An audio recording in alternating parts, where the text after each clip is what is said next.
horizon, the charts are bold. Daily bands rapping stories untold. Flying with rockets through the AI. Up we go, reaching for the sky. Every trade hold never dies. On the edge as the numbers fly. Checking the charts, midnight glory. Heartbeat thumping, another story. Green and red, flashing voices loud. Future kings spinning on their cloud. Flying with rockets through the AI. Up we go, reaching for the sky. Every trade hold never dies. On the edge as the numbers fly. The pulse ascending, mind on fire, never ending. Trees of gold, endless fight. Push on through the endless night. Flying with rockets, scooter AI. Up we go, reaching for the sky. Every trade, oh, never dies. On the edge as the numbers fly.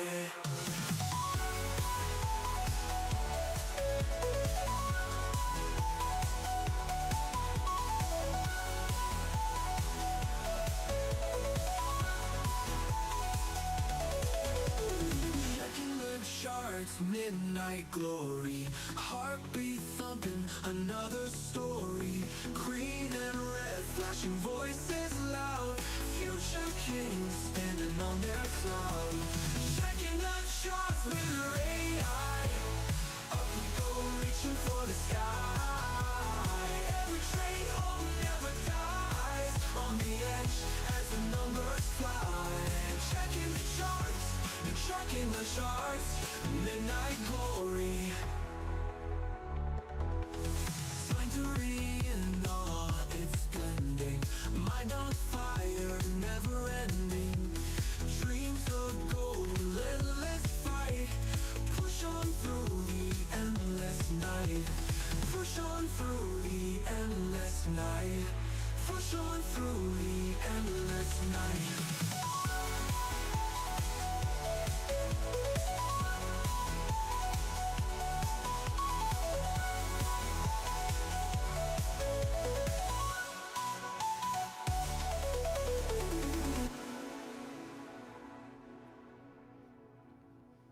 What's up, team? Good morning. Welcome to the stream. How y'all doing?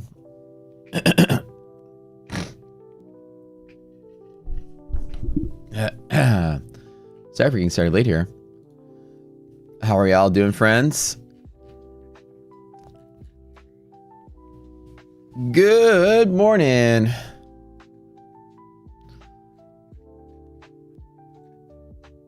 What's up, friends? Hey, Ryan. What's up?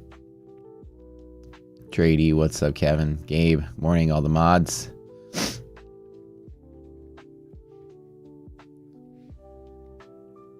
Hey, Matt. What's up? Tyler, member for 3 months. Excellent, excellent. Hey, how you doing, bud? All right. What's going on here this market today? Let's get into it. I'm running a little late here. Welcome to the stream, guys. It's now Wednesday, December 3rd. Trucking along in the 100K challenge here. Had incredible trading day yesterday. Huge amount of drawdown and worked my way back and ended up being green. Love it. Love days like that. Y'all get to learn a lot from me. Just started the boot camp. The most sense trading is put after countless hours of watching gurus out there. Excellent, man. Oh, I got to get the videos uploaded for the boot camp. I have the first 2 videos I haven't uploaded yet. My bad on that. You should get those up for y'all ASAP. Let's get rolling here. Let me do my overnight dynamics.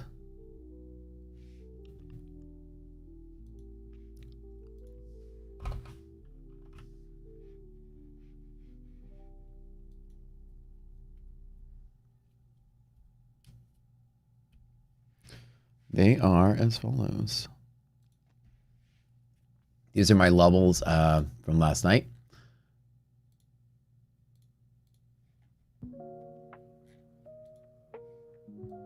67.99 S&P right here. Doesn't barely moved. And then 25,505.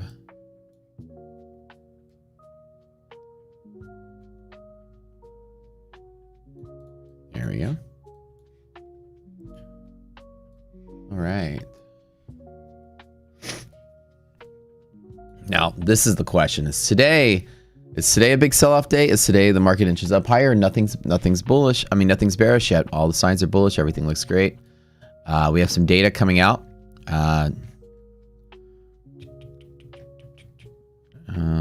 Wednesday. Where is it? Oh, here.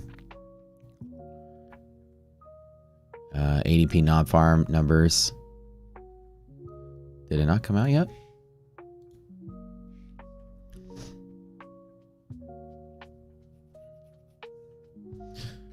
Maybe I should refresh it. They should have come out. Let me double check. Here's today. Here it is. Minus 32K on a 5K forecast. So jobs numbers came out bad. So it's higher likelihood of a rate cut, right? Bad news is good news sort of thing. Oh. I forgot that I had that up here. Let's move that picture over here. The Lance Gnome is coming along just great. Fed Watch. Oh, there's all the car pictures. That's what all those are.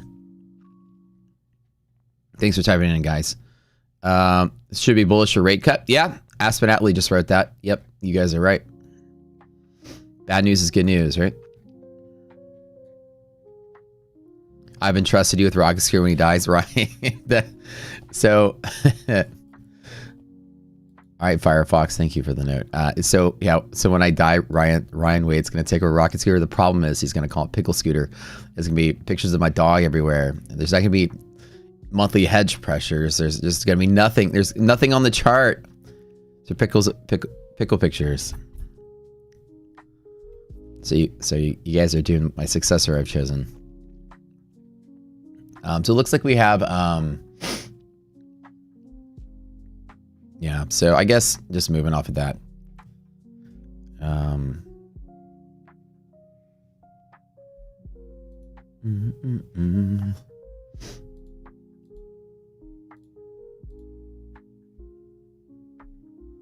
No news just yet. Just the market's just kind of resetting and responding to kind of like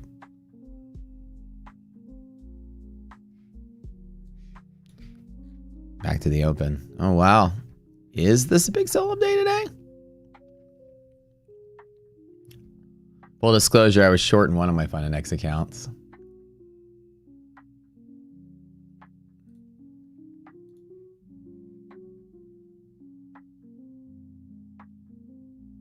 Just thinking that this might be the day that kind of be crazy. Let me close that out. I hate big candles like that. I didn't do anything overnight, but just a second ago, earlier on these pops.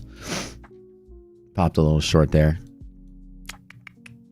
Just to fill the gap, that's it. I just closed it out. Full disclosure after it happens. I mean, I got in the short 7 minutes ago, 5 minutes ago. Sorry about that. Like the moment I sat down.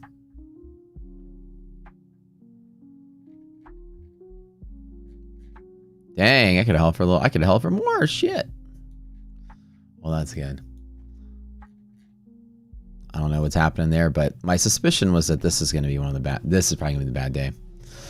All right, nothing here. Nothing. Nothing on this account last night at all.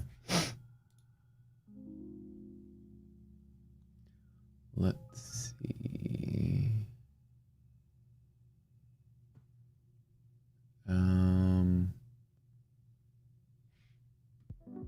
Let me check something real quick.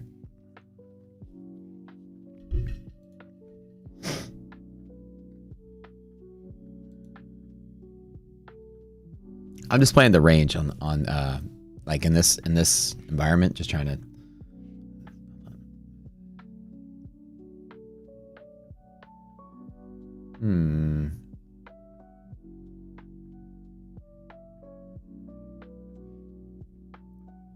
Okay.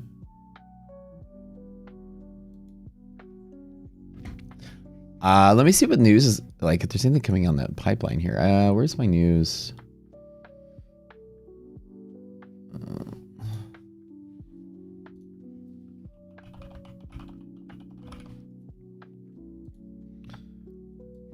Trump say something. Microsoft lowers AI software sales quotas.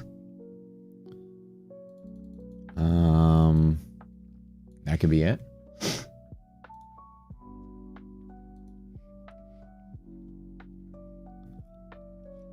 There's some news with some AI sales. Man, look at this. Like seller's remorse, man. Could have held for longer. Yeah, I just popped a short to fill the gap on that button next. It's 13,000 on that. So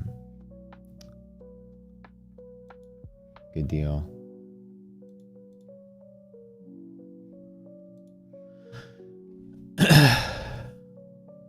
Rock Scooter SA is in full force. Looking assistance in growing the brand in South Africa. Awesome, dude. Hey, send me a message Discord with all the info about it. That way I can make sure I get you guys some visibility there. We could have like, you know, you guys have another, you know, we can have Discords for like other languages and other areas around the world. Very cool. What was I trying to do just now?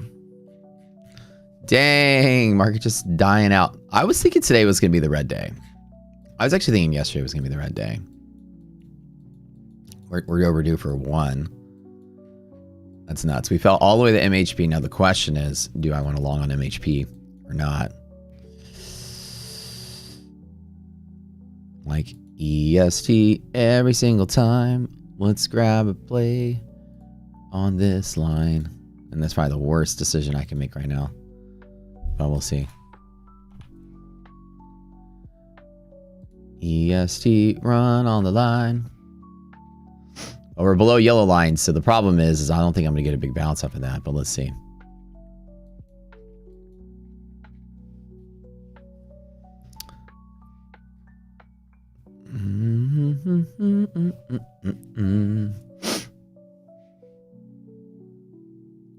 Microsoft is just one company. Microsoft is not all companies.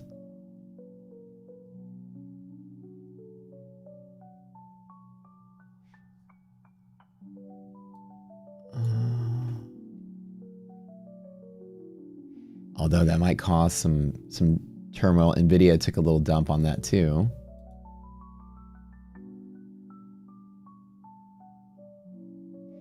Is this Catalyst crash day or not?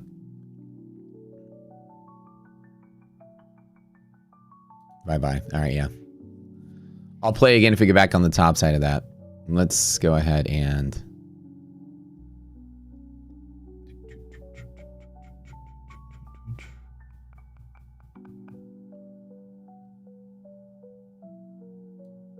All right, let me actually do it too from here. I'll use a 40-point stop at 60. Actually, I stopped too early on that, but let's why does this bug out like this? Boo.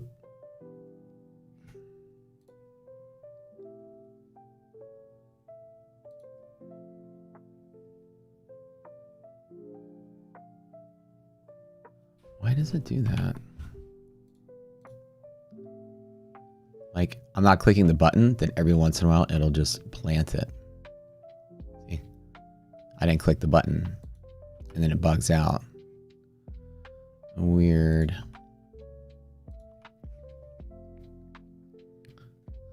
Okay. Yeah, no on that one. Never mind on that. Okay. Wow, that's crazy. Me and my short exiting there. Little exiter's remorse there. Guys, don't forget to hit that like button real quick. Let me get the post out there in social. Man, I was thinking today was gonna be that day. Just one little flush day. Above MHP, I get back on the long side. Do.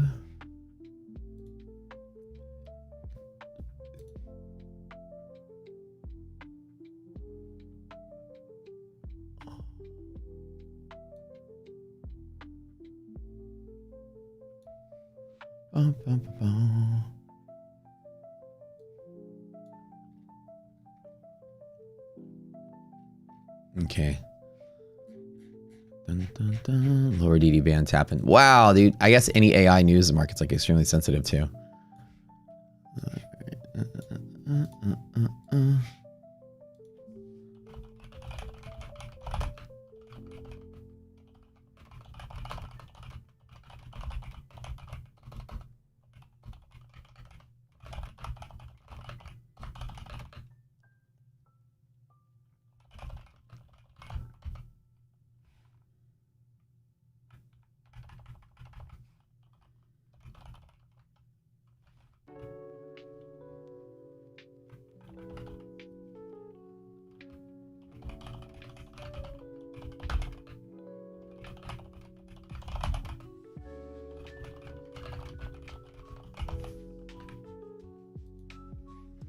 All right. Get back above MHP. I'll be ready to pop this again.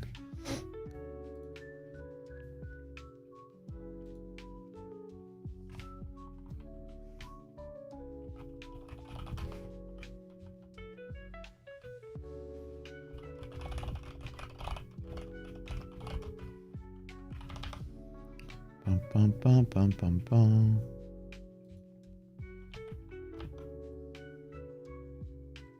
Guys, smash that like button while we're sitting here. I want you guys to do that. Remember, we didn't get 1,000 yesterday. Today, no giveaway if we don't get 1,000. So everybody do me a favor. Hit that like button while you can. Right for the stream. Get that engagement up. Thumbs up, thumbs up, thumbs up.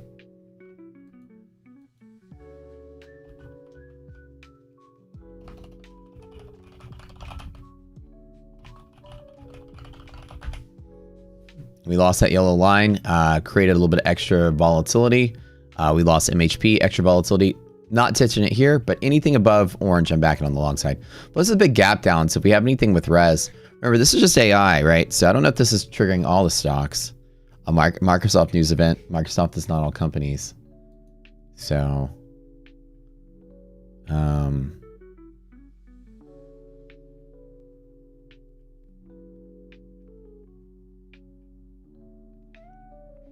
like I'm just like flipping around. Disney's not selling off. JP Morgan's not selling off. Nike, not really selling off on that. Maybe a little, actually Nike a little bit. Just thumbing around here.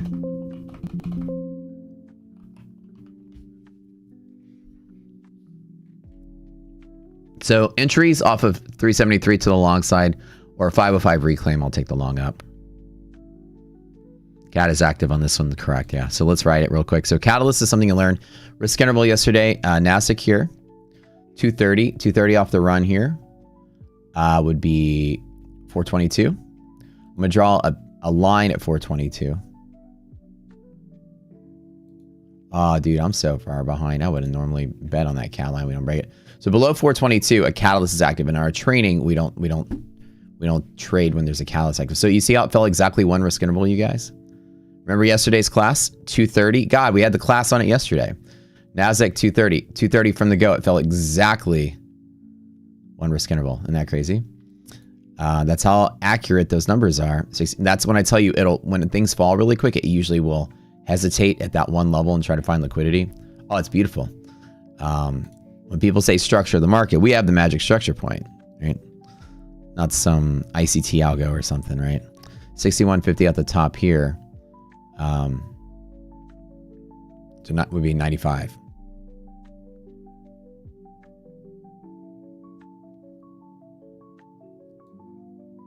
Which we didn't make it there. It feels like so NASDAQ is a catalyst below here. So when you fall a risk interval and you continue to fall without retracing half the distance off that catalyst line, then we have a rule. There's no trading down in here. Like when catalyst is active, the structure will fall apart. If we break through this pink line right here, what you're going to see is the volume is going to become very, very chaotic. So if we break here, the volume is going to start flipping out all over and tons of liquidations and margin calls and all kind of stuff. So watch what happens when we bust through it. Matt's boot camp is so accurate. The market listens to us. So right, this was the one risk interval fall all the way to here. And then you normally say, like, if you don't have a stop, the market, and you fall asleep on accident and the market just falls, it usually finds that first risk interval is where you get those first couple of minutes of the market trying to reset itself. Like that spring is sort of trying to like get back on track to what it was doing, like here. And a lot of times I like to bet that there is no catalyst. Like on the edge, I like to take a bet that, okay, market's not going to fall apart.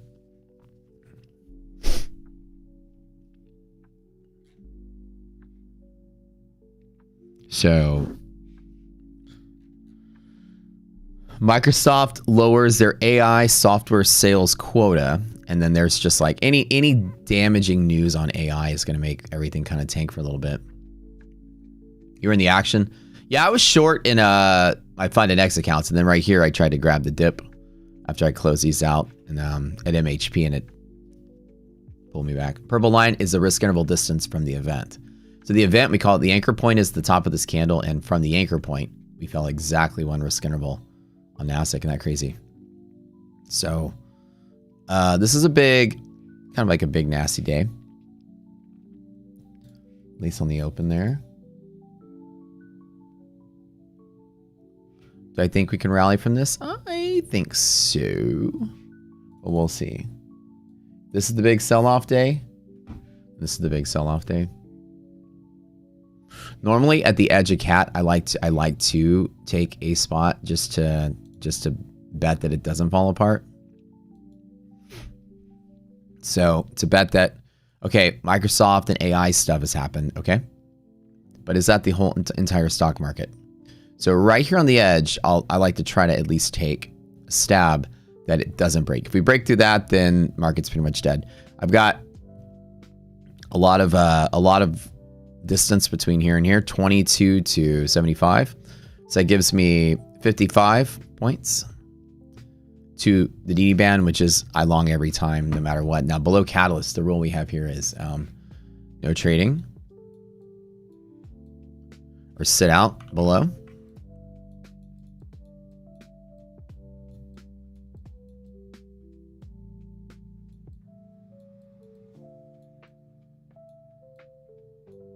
This is one risk interval move. Call this cat active line. Put a little note there.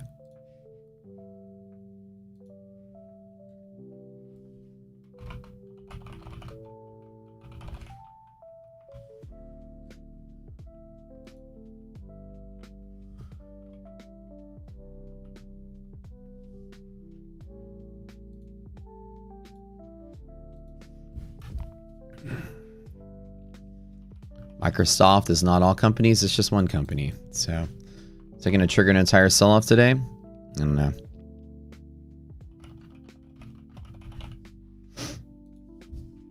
I kind of scooped around and looked at a lot of other companies pre-market. Not everything was moving, so took a little index bet that we survive a little bit of this.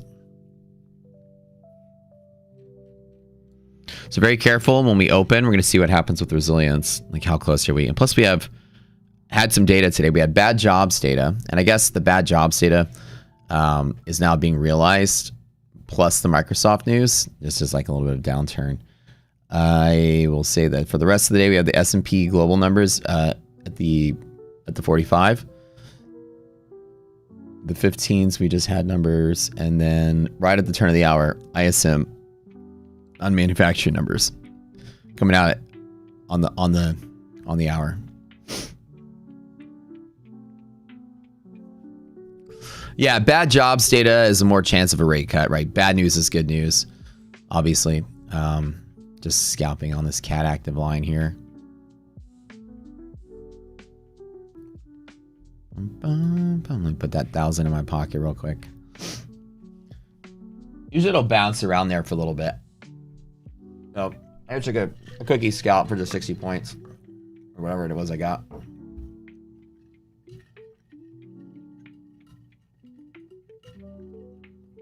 If market is dead under the cat line, it's not just shorting. It's not like the market is gonna fall. Underneath the cat line, there's a couple things that happen. Let me finish my pizza and I'll tell you. It's a good thought. The answer is one could. The problem is that when the cow line is broken, the market becomes extremely unstable. When you go through the volatility class in the boot camp, below cat line, what happens is, like, normally whenever, you know, your trading day, normally is going to have a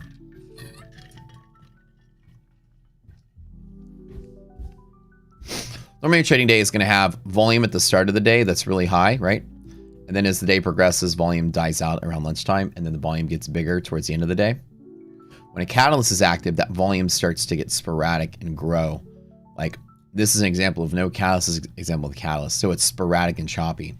You're getting basically people like margin calls left and right and taking profit left and right. So below catalyst doesn't just mean it does this. It can. It'd be great to do that. Below catalyst, what actually happens is volatility goes up and VVIX goes up. So below catalyst, it just becomes unreasonably choppy. Like, it can, a lot of times it does this and this and this, and then it just gets like, it's sort of like untradeable in the way that it just sort of a lot of times looks like that.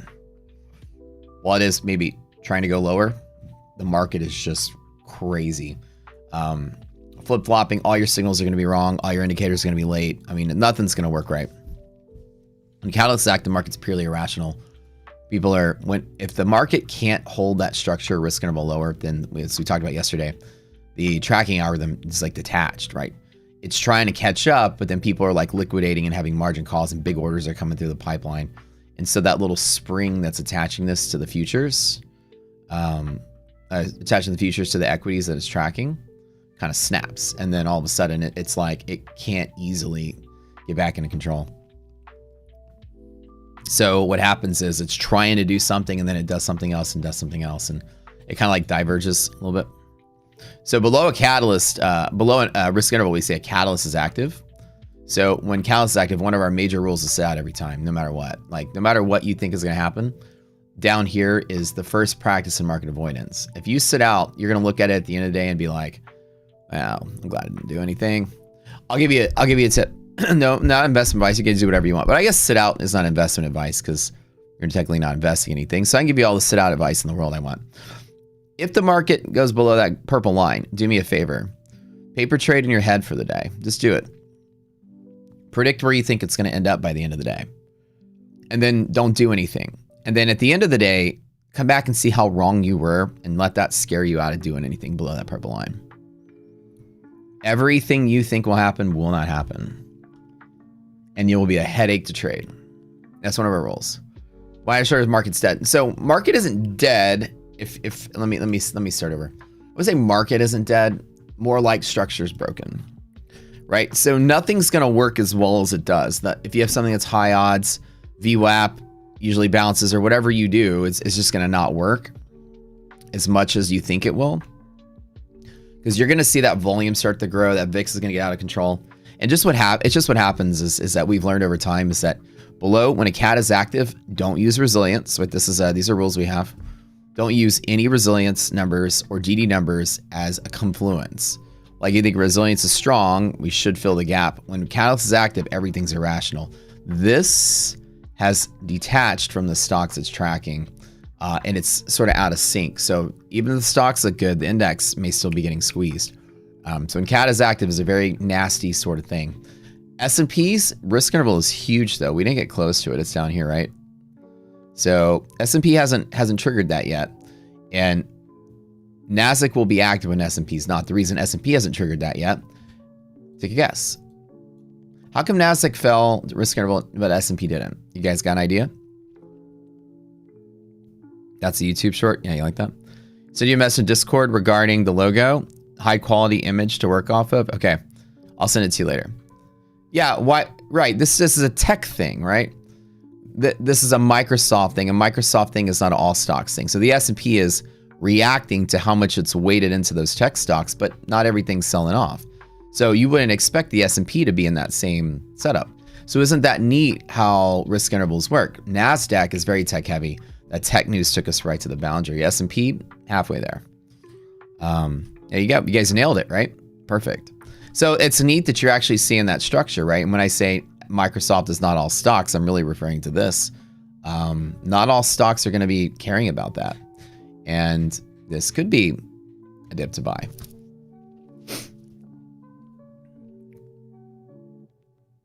Why don't have resilience on pre-market?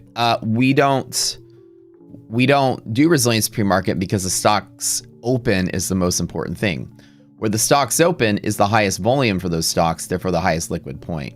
You need the open and close to gauge where the middle is so that you know where the stock is in its own redistribution zone. If the market's not open yet, you're not going to have an open point, so you won't have a half gap, therefore you won't have resilience. You need the open price to determine half gap to determine resilience. So remember, resilience is looking at where stocks are inside of their redistribution zone. That isn't established until the market opens. Right. If NASDAQ is below the CAD active line and the S&P is not, could you still trade? It's technically S&P that the market falls apart. NASDAQ would be an early warning sign that S&P could fall apart. Technically speaking, the rule is when you have a CAD active in S&P, sit out of all of it. If CAD active is just a NASDAQ, well, maybe avoid the NASDAQ. But it also was like, well, should I also avoid the S&P? Debatable on that. And the answer is up to you. Me, I like to take some risk. If it's just NASDAQ, I'll still probably trade both of them. If it's S&P, I'll certainly avoid both of them. If S&P is active, I don't trade anything. If NASDAQ is active and S&P is not, I tend to risk it anyways. What trades take overnight? I was shorting right here, like literally right when I sat down in my seat. Markets were popping and dropping right here, popping and dropping, and then popping inside of here. I just built a short right there. And then the news literally came out and handed me a free trade. And then I tried to buy the dip here on MHP, but then it failed. So I took a little loss. Help you analyze the new Tradeify plans? Yeah, I'll let you guys know about the Tradeify plans. Wait, did they just announce it, didn't they? It's 9 o'clock already, isn't it? So they did launch it. All right, hold on, let me post about it.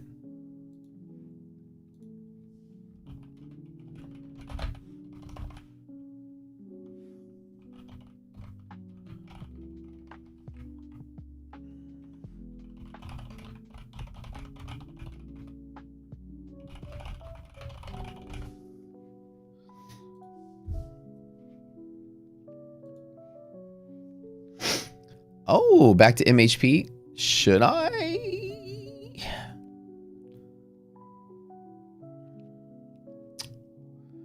Oh boy, that's risky. Nah. So there was news about Microsoft reporting sales quotas were lower in AI software.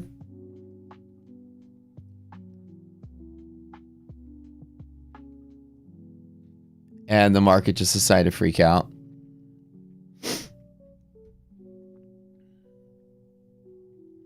Why not wait for MHP to break above and retest it? Yeah, that's exactly what I'm doing. 100%. So you 100% nailed it. If you reclaim MHP, I'm backing on the long side. Yep.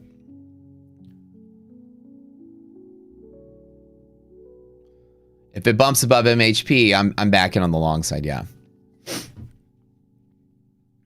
You guys see how accurate? So those of you in the boot camp, on that Microsoft news, we fell exactly one risk interval to the T. How beautiful was that, right? I tell y'all that's that structure point that the market's looking to find liquidity at. Anytime the market needs to quickly move when the stock market isn't open, right? The futures market is testing, looking for buyers, and the most appropriate place is to fall that risk interval because that's where the investors told the CME group they were, right? So cool how that happens. Textbook, like clockwork, right? So yeah, if there's anyone out there in the world that has found the market structure, it ain't any of those trading gurus out there. And this is repeatable. We've been teaching the catalyst thing for 10 years. You're crazy. All right, bell, opening bell coming up. It is looking pretty solid. We'll see what that opening. We are below yellow line as well, which is a little scary.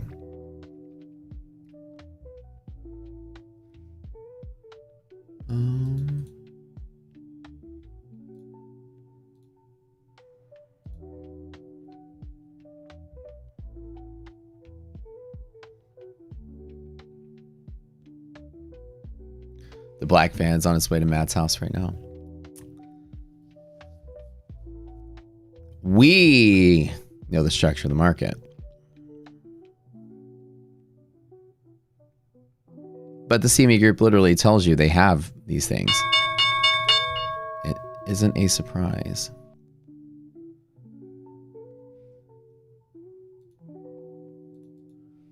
All right. Negative res, very negative res. Rejecting MHP.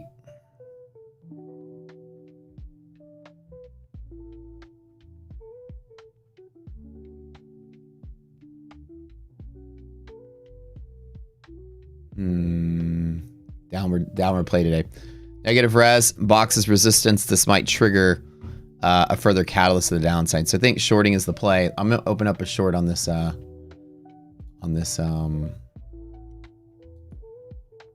the next account.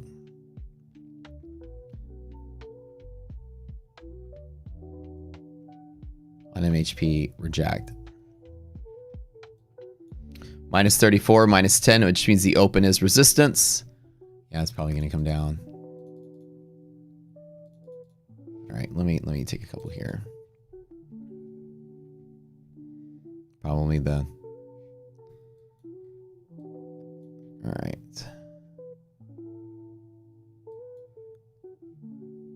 Oh shit! Actually, S&P resilience just got one positive there. Actually,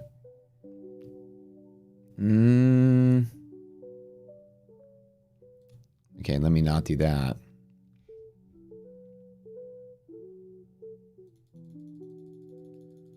Let's flip to the long side. Yeah, let's take it to the long side.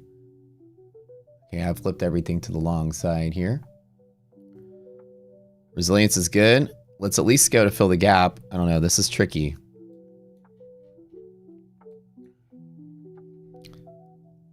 Why? Oh, that's not NASDAQ. That's S&P. Okay, oops. I thought I was grabbing 5 S&Ps. Let me do 3.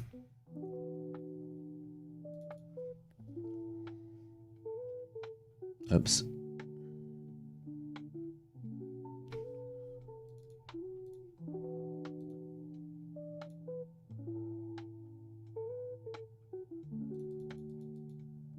Okay.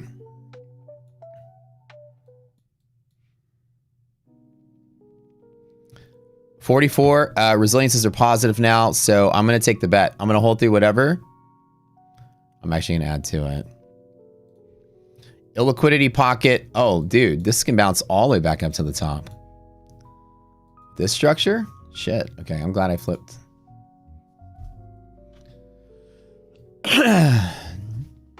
All right.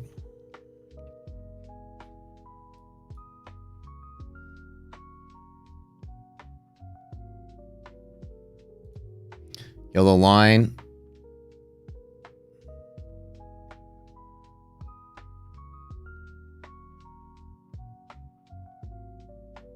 Okay, I'm going to take profit at yellow line on that scalp. Close all that out. If we break through yellow line, I'm back on the upside to 640. So that's what I'm going to wait for. News coming out in just a little bit.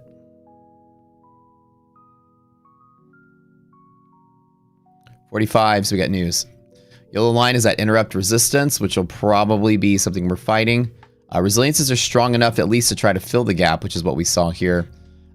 Catalyst is active below 422. Below. So let me write the word below here. Settings. All right. That is picking up a lot of activity right now.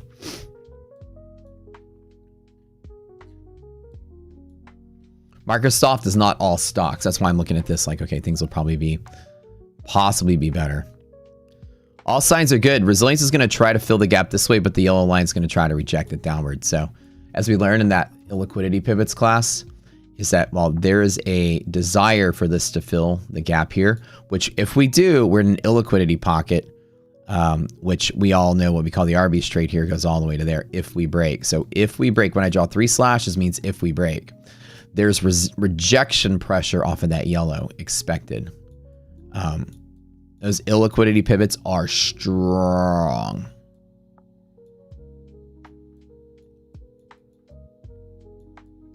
So in this particular instance, I'm going to wait. If we reclaim, I'm going to jump in on the long, reclaim only.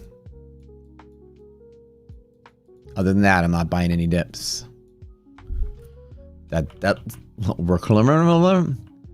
Reclaim only. So I longed, closed out. Now I'm chilling. Reclaim only is a huge up, right?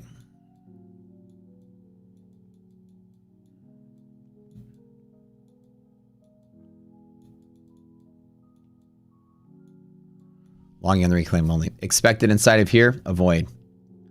Avoid.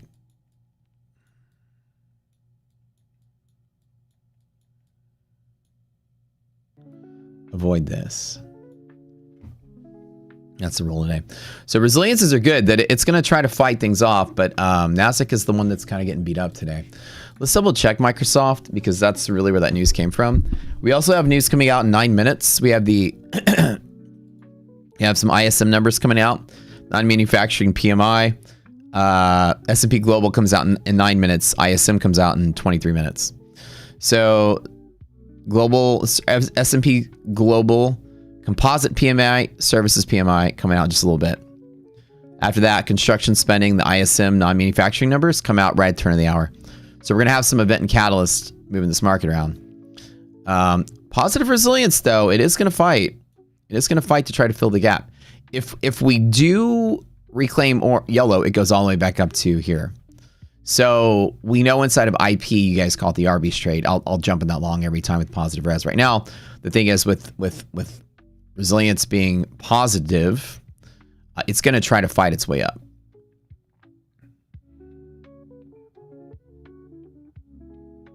So, but that news coming out, anything can happen. I could try one more time on the reclaim only. I thought I had S&P earlier and I grabbed 5 Nasdaq on accident. All right, how do I want to play this?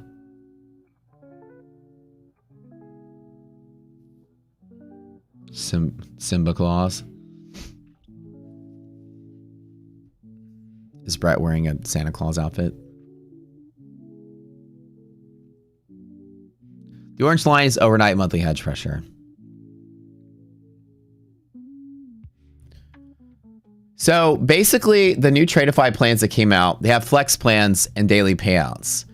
Let me pop it open for you guys. They sent me this last week, and as always, I'm like not allowed to talk about it, so they announce it. Essentially, this is what it is. You can select introducing select plan. On the select plan, you can pass your eval in 3 days. 40% consistency is a 3-day pass. This is exactly what Fund and Next is. No consistency once funded. Same as Fund and Next, pretty much. We've all seen this plan. We love this plan. This is one of our favorite plans. 5-day or daily payouts. 5-day blue, daily payouts red. Okay, blue pill. 5-day payouts. You get a flex plan that you can do.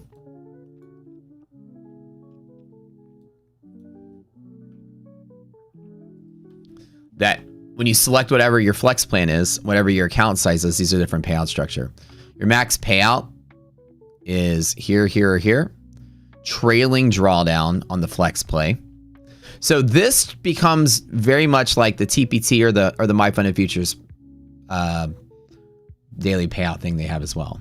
So it goes to trailing drawdown here in here. But the difference is the trailing drawdown is end of the day, not intraday trailing. So this is a little misleading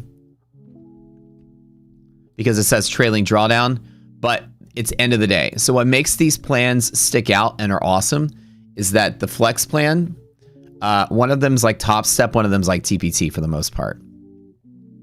Right? This is like the top step kind of plan. This is the TPT kind of plan.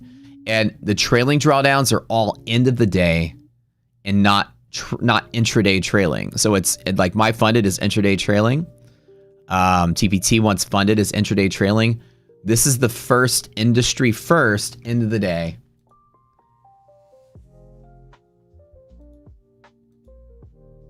Once funded flex plan.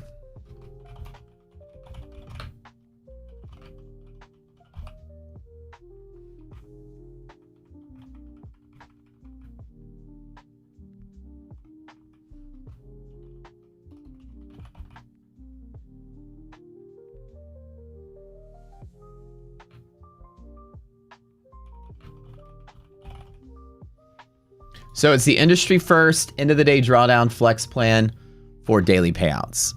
As we know, all the other ones with daily payouts are trailing drawdown intraday. This will become your favorite plan. Yeah, this is it. That's a pretty awesome deal. So huge game-changing thing. So it's a 3-day 40% eval, 3 days to pass, and then you get to choose a flex, one or the other. You want to go for your daily payout or the 5-day payout. The daily payouts are smaller. Right? You can think of it just like this. This is like take profit, right? And this is like top step. It's the easiest way to think about it. Are we holding? Should I jump in on the long? Should I ape into a long here at open MHP and just gamble for it? Just keep it small. See what we get.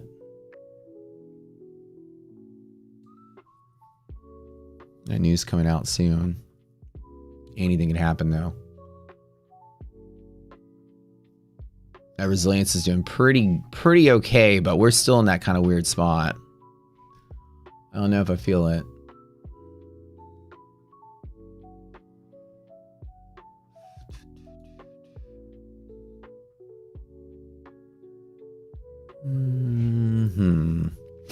So you get to choose, right? 5-day payouts or daily payouts. Actually, you know, I think that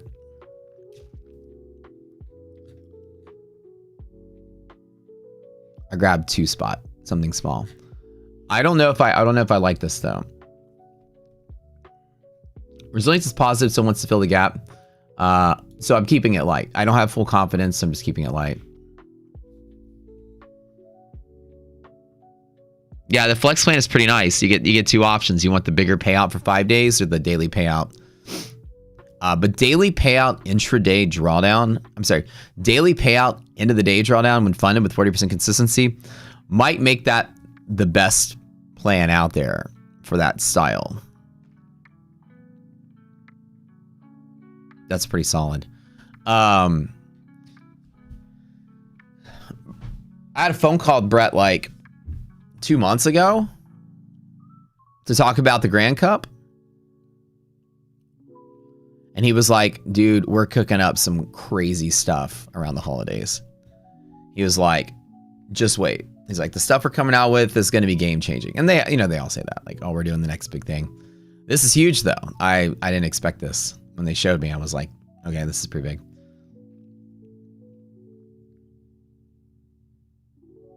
How's your team doing? The thing is, the team score, when you're live, there's a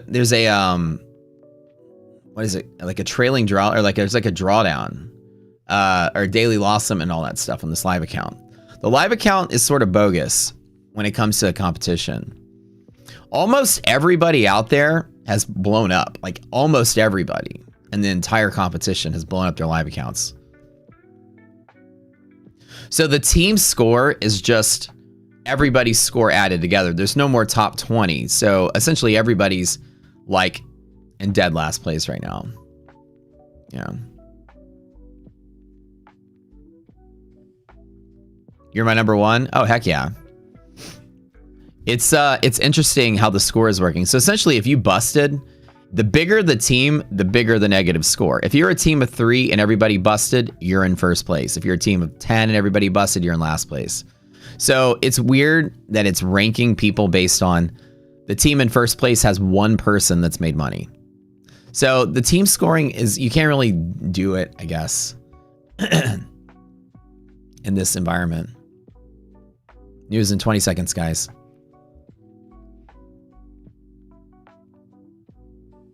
Let's see if we get something good out of this.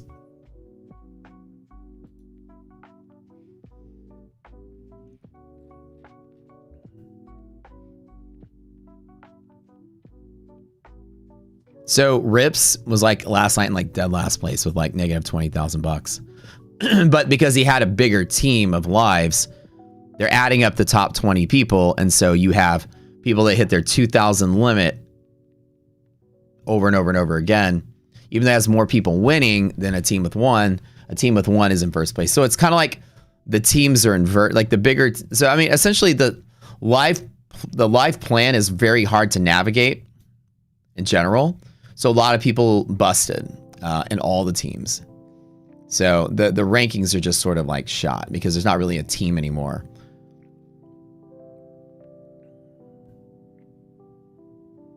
Every team has like 7 or 8 participants in it. Some of them have 1, some of them have 2. Okay, news coming out. Kind of on par with the S&P Global Composite PMI 54.2 on a 54.8 estimate, slightly under, but pretty much on par. The services PMI was 54.1 on a 55 estimate, which was slightly under, but still good.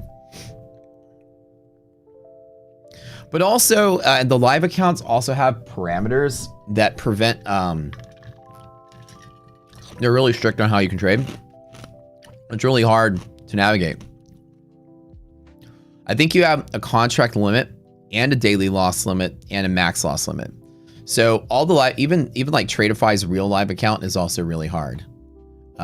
Really hard to trade.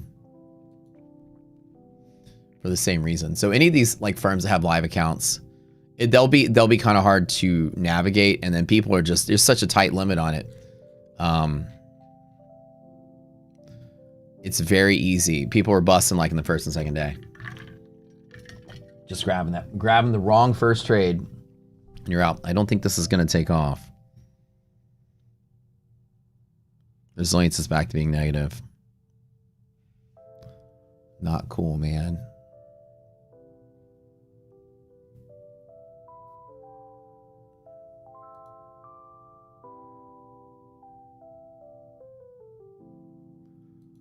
I'm gonna try it anyways.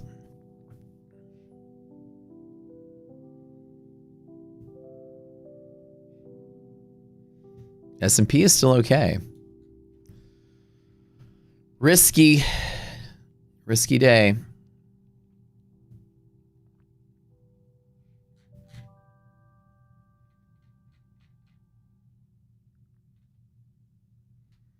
Losing at yellow is very, very nasty.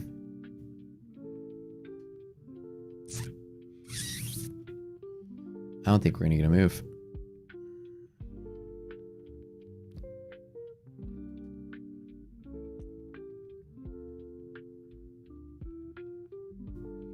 My bet now was that we're above MHP, that we would try to hold.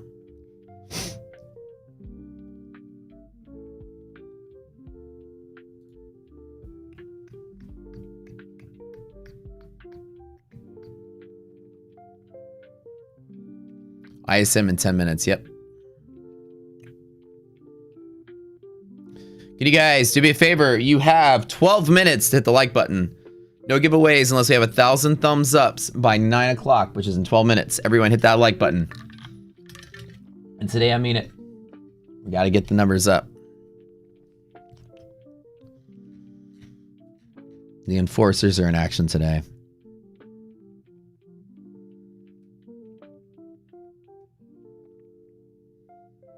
My stop on these two would be if a cat active line is broken.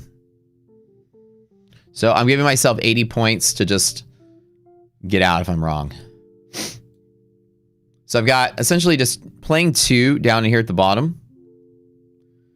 Off of this area. And then if this is active, I'm just going to close out. So.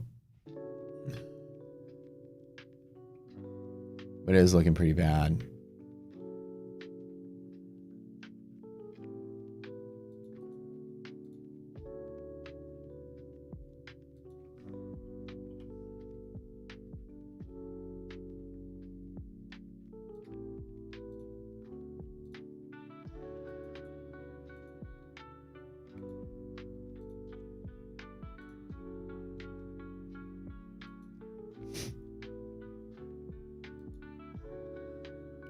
That's looking pretty gnarly.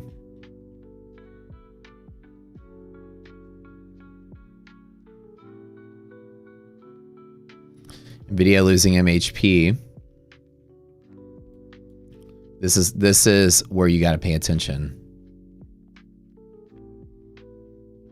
Losing this would be really bad. Yeah, this could be a big sell-off day today. I don't know if this is the dip.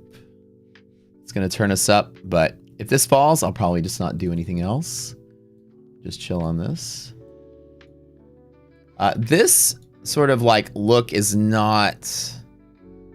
This is a little scary here. We better move quick. So it's either going to move like in the next 20 minutes or it's going to die. I feel like something like this is very odd. Normally you would reject and sell off. So that's telling me that we're probably going to hold. I don't know. I don't know what you guys think.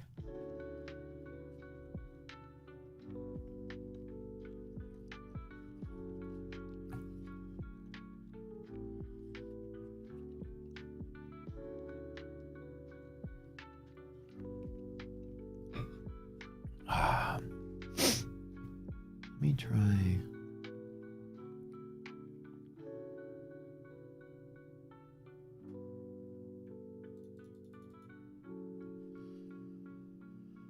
I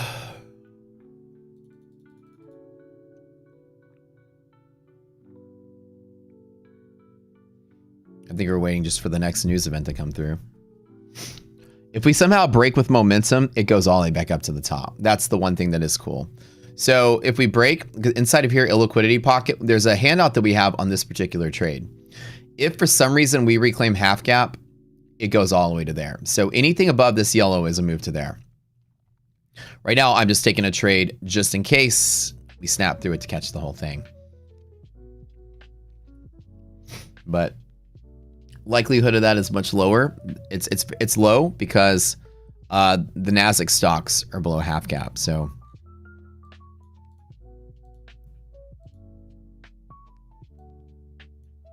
S&P is good, Nasdaq is bad. So the only reason I'm even attempting this risky bet is that the S&P stocks could hold on, keep things going.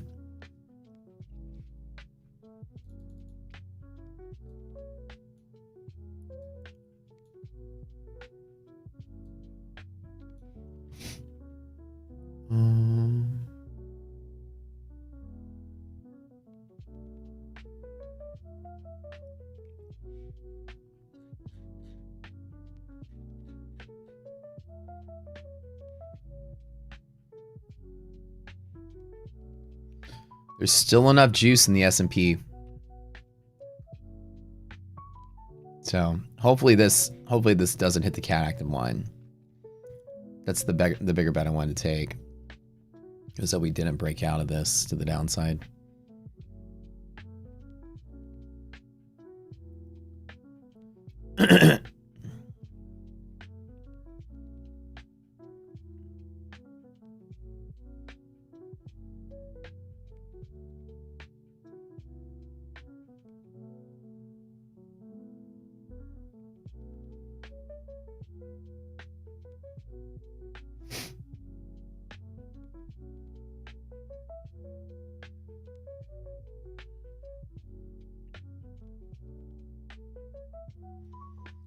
S&P still okay. It's still good enough. Still good enough.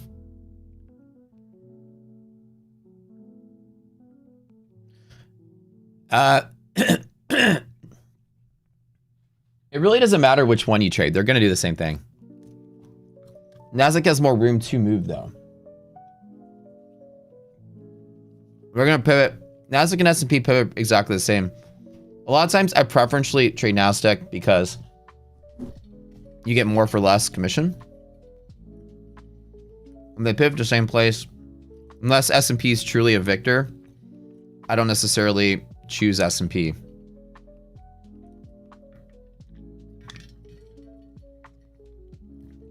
Unless there's a reason to choose S&P. Right now, there's an equal choice to choose one over the other.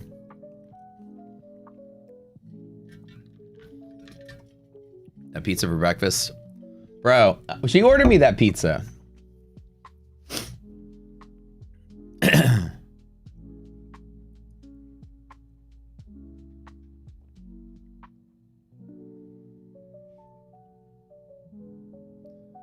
She bought me that pizza.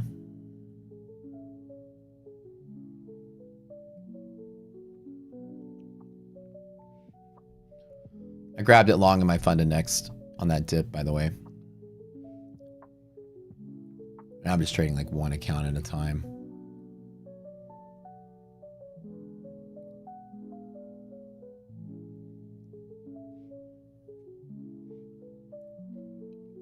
Do we crash today or do we hold today?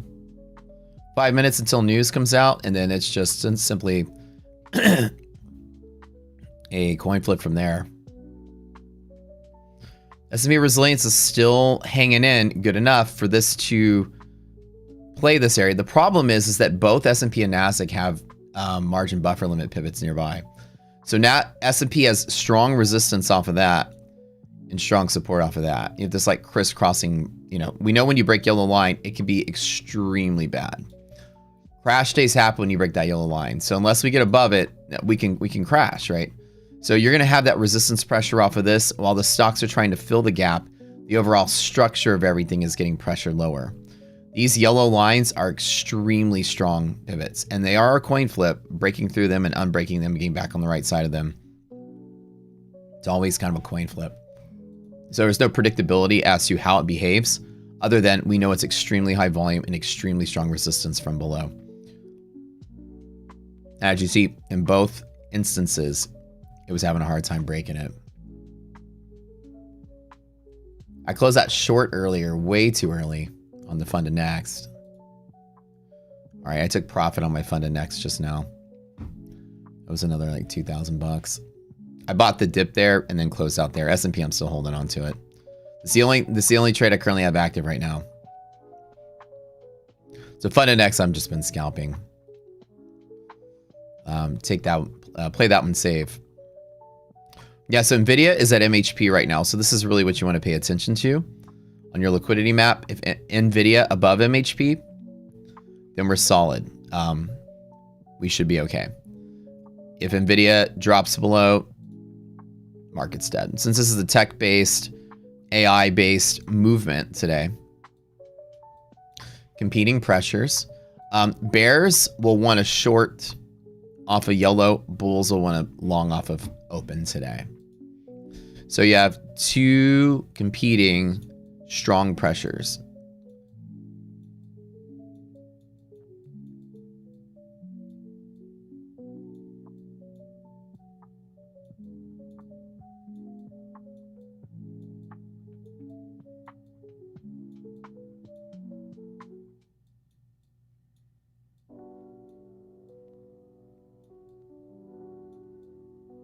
So in reality, today is going to move fast. If we break this, it's very fast. If we hit this and it rejects, it's pretty fast this way. So today is going to be a fast moving day. VIX sort of just kind of like stabilized really quick. And that one single move pulled back. The reason I was like trying to long this was I was thinking that, you know, Microsoft is just one company, not all companies. So that as long as the S&P stayed stable, that everything else might look all right. I don't really think, though, this is going to move until 1 minute from now.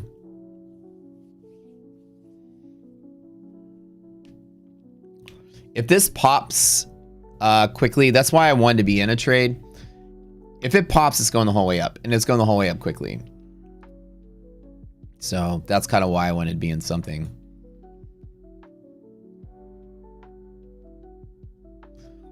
Don't trade when there's a news event, by the way. Like this, the smarter way to trade is not trade when there's news. Like for you guys that are just getting into trading, never flip a coin into the news. Like if it goes against me, I'm down 10K.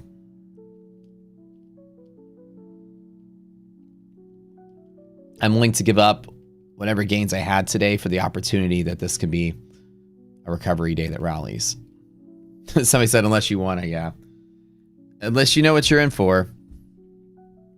All right, the news has come out. The non-manufactured PMI was a beat. That's good. 52.6 on a 52. New orders came in at a 52.9. That's good. This is the non-manufacturing side of things.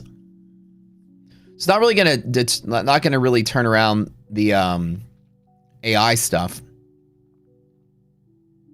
That's decent. Nvidia probably no activity. Yeah, Nvidia wouldn't care about that.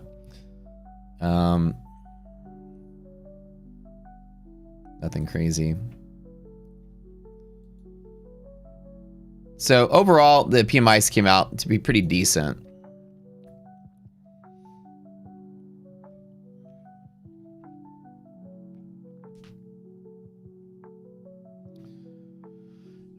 If we get above yellow, it's a rally all the way to the top, 640. Ooh. Or did we just sell off from here and break everybody's hearts?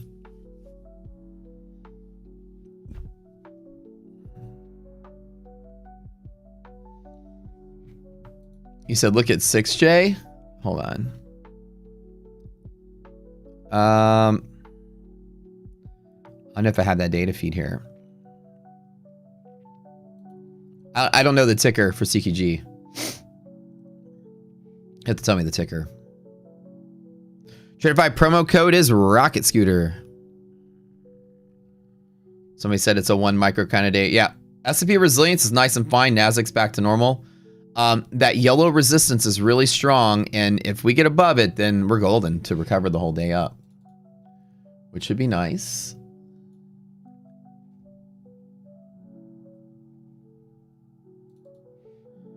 That would be really nice. Let me update this picture for y'all. Sorry about that. I closed out this little fun index scout for like another 2K or whatever it was.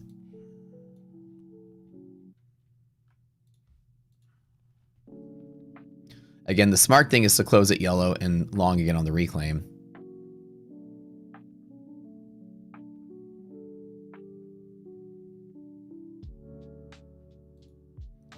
So let's do that. Took the profit there.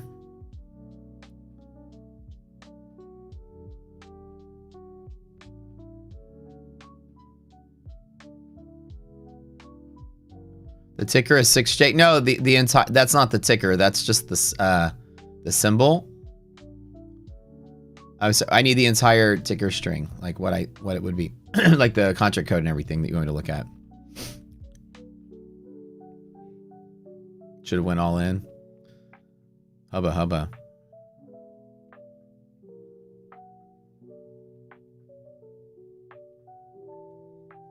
Come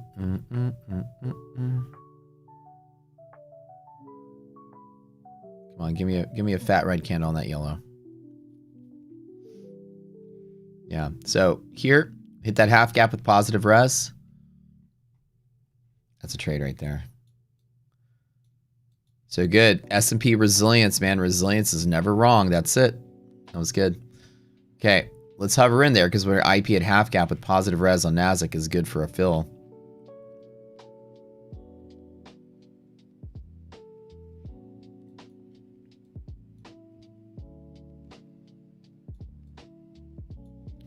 Get that.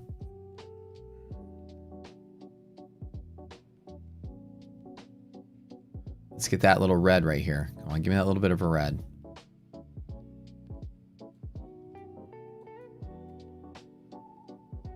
Give Give me a little bit more. A little bit more.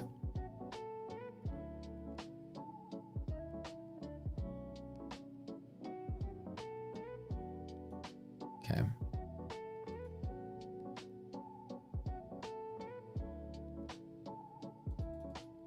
Should I hit it? Should I hit it hard? This is gonna be a stupid Arby's trade up. Whatever, fuck it. Let's play it.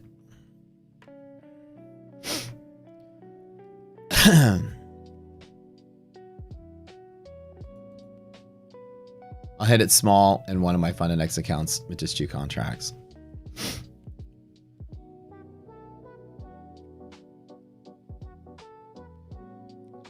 Why take a long when it's only retracement fair value gap? I don't know what those words mean. You have to tell me what that means.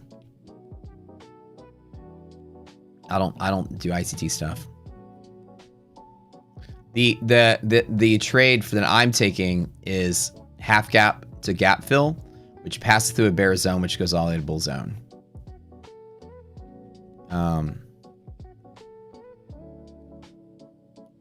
You'll have to explain to me what you mean by that question, fair value gap. I don't even know what those are.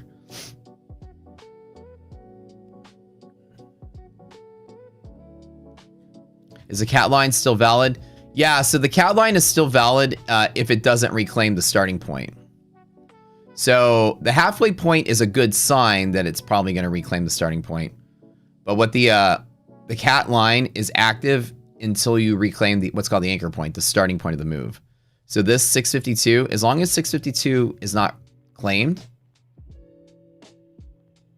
not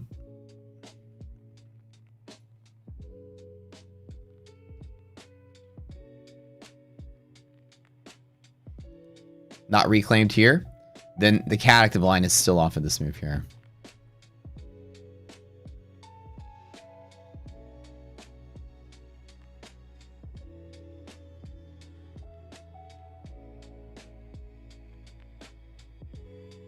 So right now, my bet is betting that we hold this half gap area right here.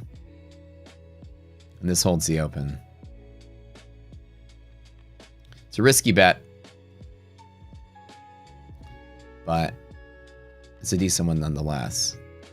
Unless it moves very quickly.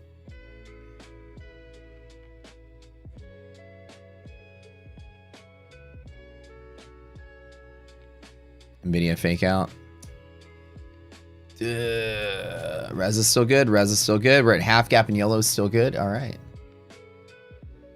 Let's hold our breath on this one. Get above the yellow. This yellow, we don't want to resist it. Get above it. Get above it. Get above it. Come on. Don't lose it today. No dead market today.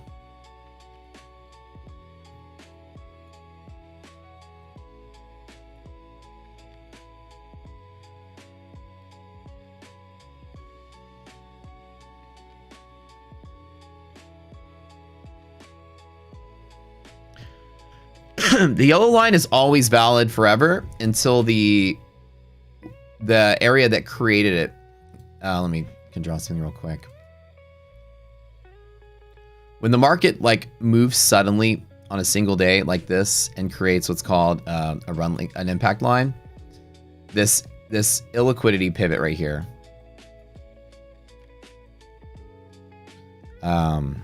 We just call them IRLs, basically. And then you measure that yellow line off of that at some point in the future. Then that yellow line stays there forever until you reclaim the event that started it. So it's a longer term imbalance. So like these yellows will be there probably forever, unless the market somehow crashes back down to the area that started it. And these go all the way back, like to like September lows.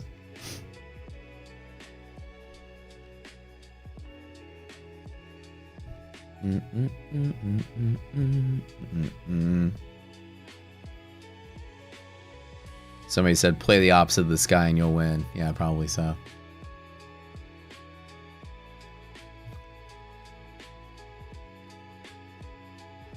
Probably so today. Might probably gonna if I could fade me today.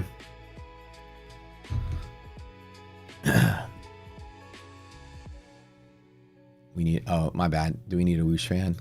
Yeah, but we don't have strong pivot here though. That's the problem. This is gonna be an improper whoosh scenario. Yeah, today guys, just do the opposite of what I'm doing. You're gonna win. That's for dang sure. This is I want to be above here. That's what I wanted to see. So looks like we're back down to this, and if we don't hold this, I'll probably just cut it out. But the opportunity is there to take some risk to get the big run. Kind of worth it. We'll see.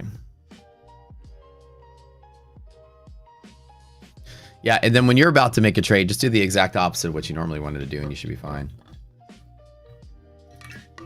Of your own trade. So that's like with most people, right? This is not a technical, it's not a day where you're going to have like a lot of technical exactness. It's sort of flip-flopping, going crazy off of that news we had today. You're going to have to just kind of like pick a direction, keep your size small enough to hold through the chop. My direction is still up. Everything is still bullish, so. Don't forget, Tradeify just opened up a brand new flex plan. They have two different options. They have a daily payout plan, which is like TPT, except it's end of the day drawdown instead of intraday drawdown. They kind of just smoked TPT out of the water with that plan. And they have a 5-day payout flex, which is just like Top Step essentially, or My Funded Futures. Both of them are end of the day drawdown, which is crazy. Just turn your monitor upside down and you'll win, right? LOL. There's no volatility's not building up. This could be good. This could be good. Come on, give us that up. So this though, I don't like this. This is scary. So we need to get back above this yellow. The resistance off of these margin buffer limit pivots is really strong. This is almost like a grander turning point in the market for longer term trending. So S&P is holding, Nasdaq is not. And I don't like the idea that you can possibly fail this market today. But it's just one day.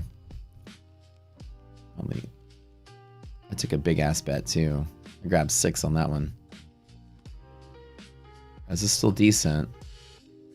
Boy, this is one here. Fighting pressures here. 2 competing really strong pressures. That's why it's like, can we hang on? You can feel that the market is trying to sell off, but there is a lot of longing pressure here. There's a lot of people still on the bigger trend that haven't had their entry to get in on. So you're feeling a little bit of that, but this, even the hourly chart has a little bit of a funk look to it. Like this kind of like double bottoming at that same spot. I'd be very careful that this isn't that day that just, you know, dies out. I personally feel my trade is I want this on the next hour to at least make its way right back to the 600 level. And I'm going to exit the trade if it gets there. That's all I want to see. Right, or the 640 level. That's it. So I was longing on the reclaim only. The reclaim happened, and I'm getting squeezed out on it. I wanted a big play off of that, but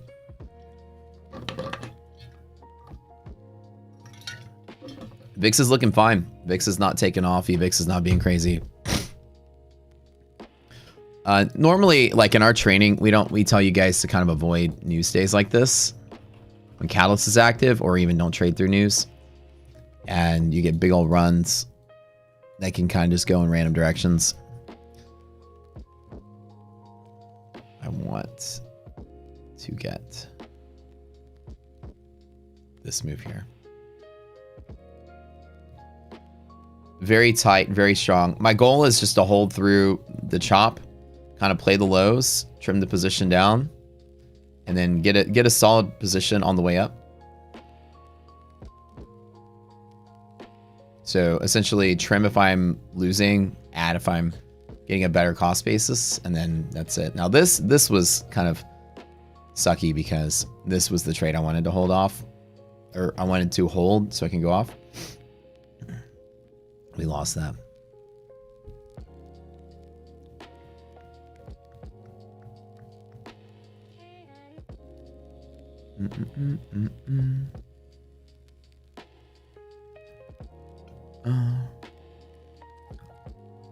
Somebody said they told me it's retracement and now it's just going for liquidity.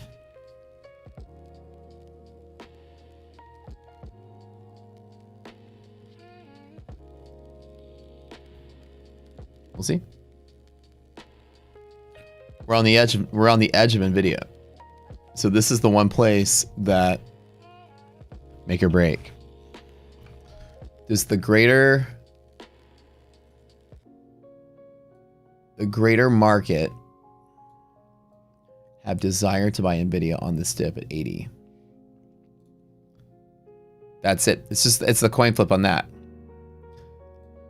Nvidia is holding a key level, which is the main reason I'm not letting this go. Nvidia is extremely liquid right here.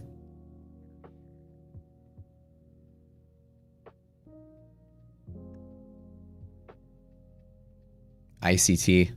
Like I said, I don't play the ICT stuff, so I don't know what it means.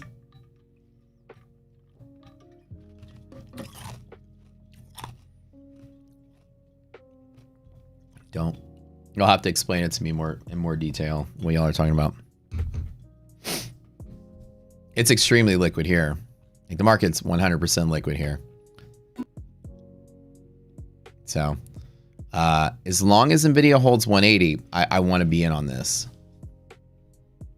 Have I already talked to ICT? Yeah, we talk fairly often. He watches our stream a lot too. He's usually in chat sometimes. I just don't know his style.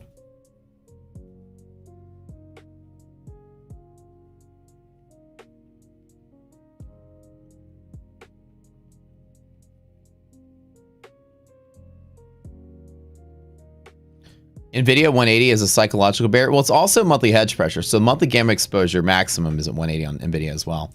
For monthly options, you hold 180, Nvidia is fine for the month.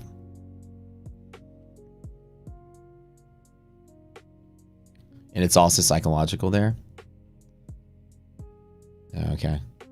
Well, whoever told me that it's going to sweep low for liquidity, you got to explain what you're talking about. I don't know that style of trading. I just know mine. So you have to tell me. It's not going lower. So I'm curious why you thought that. You have to teach me something. Because I don't know like what your style is. You have to kind of help me out there.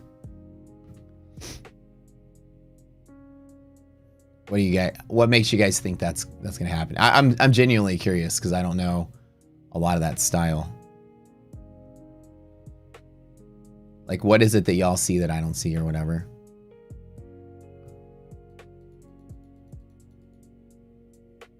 Okay, I trimmed my position down to now just a 2 spot to hold a runner. My funded next, that one's up 16,500. Let me update the... I'm just trading in one of these accounts too. That's it. So when you say it's going to sweep low for liquidity or whatever, like, how do you guys, like, how does that style actually work? Like, that's what I don't understand. You'll have to teach me.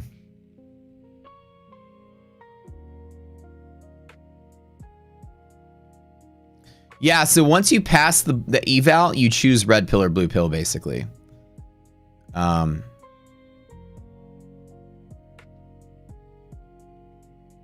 You want to scan the 4-hour, 1-hour liquidity sweep equilibrium and watch your portfolio go negative. Throw a computer out the window. All right. Yeah, well, no, I'm being genuine. Like, let me trim this down to 4 because I'm still a little not liking this one. Yeah, I'm actually not being super sarcastic. You said it was going to go lower, but I'm curious, like how that ICT style of trading sees that, and like what indicators tell you that. Somebody said it doesn't. Yeah. Okay.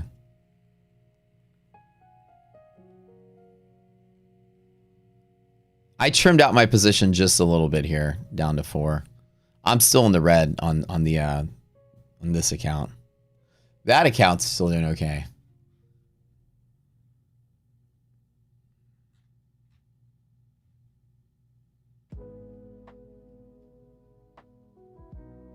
So he says there's a concept in ICT called AMD, accumulation, manipulation, distribution, where then after a range, price fakes out on one side, takes out liquidity, and moves to the other side. Oh, okay.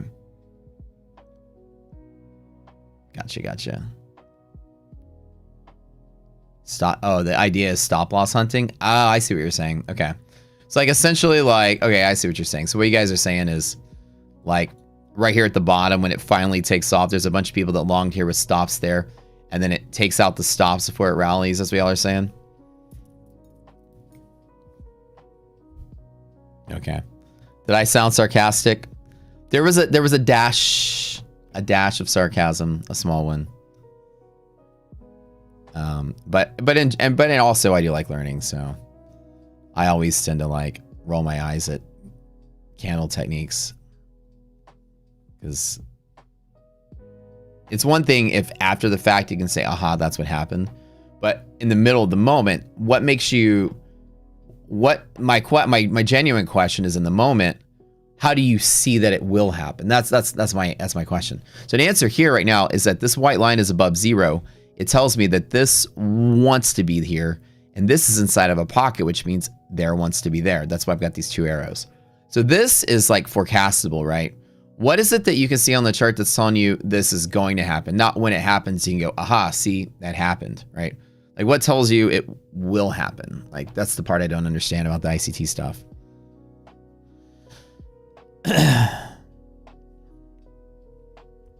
That's my one question.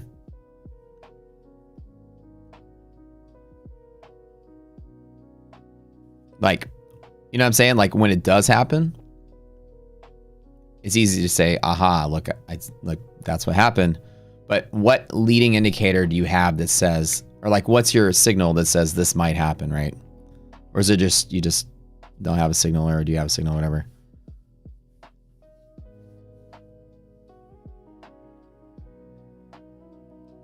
Thoughts and prayers mostly, okay.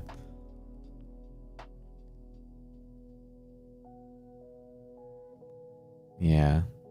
The signal is faith, just believe. Well, damn. Now we're losing that level again.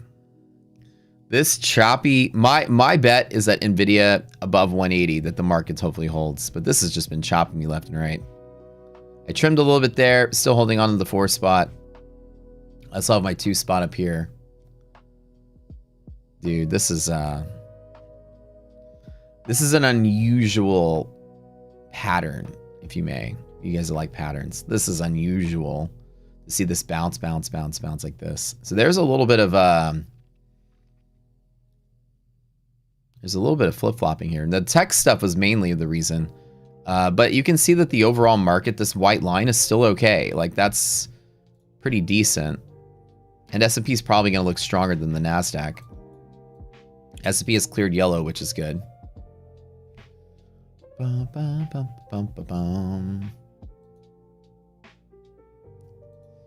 All right, let's just hold on to it.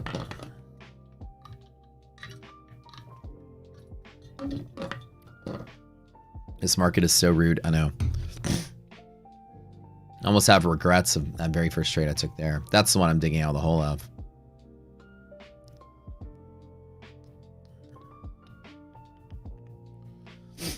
All right, let me add to the position on my one fund index account on the yellow line break. Can this be the one? No more rejection here, man. Come on, give us the love today. Okay, I added to the position. I had a 2 spot, now I'm adding to it on the reclaim. 1 reclaim fail, 2 reclaim fails. Don't give me a 3rd reclaim fail. How do you get resilience? It's calculated in this platform, Rocket Scooter. I have not had a lucky trading day where I got in on a good run since this account has opened. For the challenge that I did, I have most of my days have been digging out. I have not been on the right side of a trade, or at least since the random challenge. I never got lucky. Like the random challenge never rolled the dice where I got on the right side of the trade out the door. And normally I get lucky a lot of the times, like just getting the right side of the trade and it running. I have not had luck carrying this account. I've only had skill, so wish I would have had some luck, but unfortunately that didn't happen. All right. $2,500 lifetime deal is no longer active. Let me turn that off real quick. I have not had any good luck. Delete it and open a new one. Yeah. This account has been like, let's just dig out of the whole everyday account. But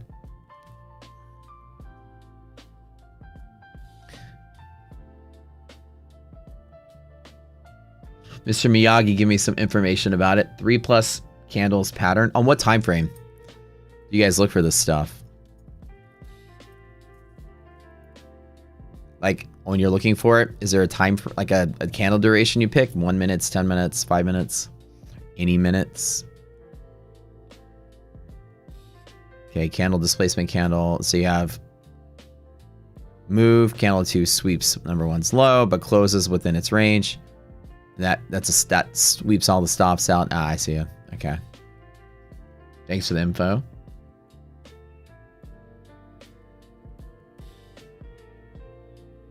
The market just needed a reason to sell because we live in a simulation. That's hilarious. Guys, y'all get to get those thumbs up buttons. I know y'all love giving the giveaways, but we're not gonna do it until we get 1,000 likes on the stream. So you guys got negative 26 minutes left to do that. That's the new rule. Engagement. So we're gonna do, I'm gonna start making it not off of just viewers, but off the number of thumbs ups. So today I won't even do the one giveaway unless there's 1,000 thumbs ups. So what do I think of what doing think of CVD? I don't know what, can you, what? Please rephrase that. It's kind of broken English there.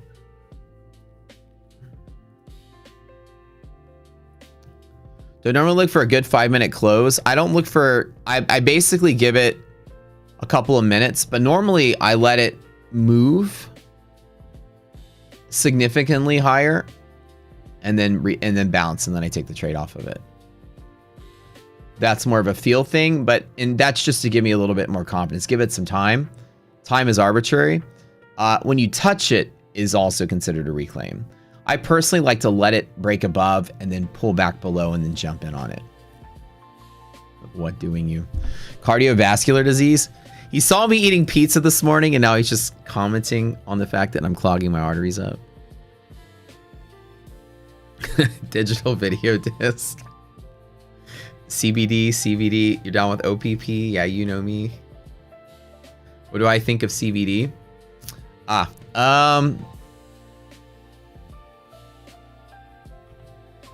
Is that a stock? What? Cumulative volume. Oh, cumulative volume delta. Ah, the indicator. Okay. Appreciate that. I have a lot of experience with it. It's an order flow indicator that just tells you if the order flow is hitting the bid or the order flow is hitting the ask, right? Pizza is an indicator of CVD, cardiovascular disease. So with that, it's a decent indicator for order flow, gauging if there's order flow pushing this way or pushing that way. And CVD is not as good as THC, says somebody said in chat.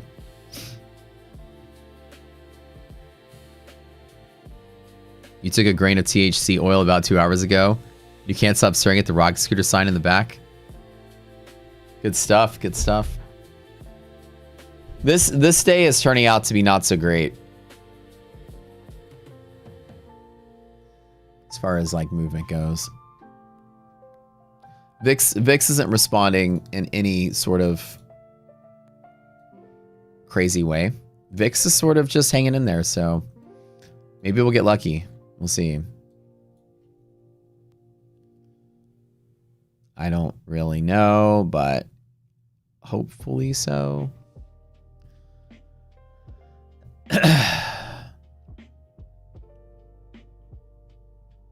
Everyone hit that like button so hard.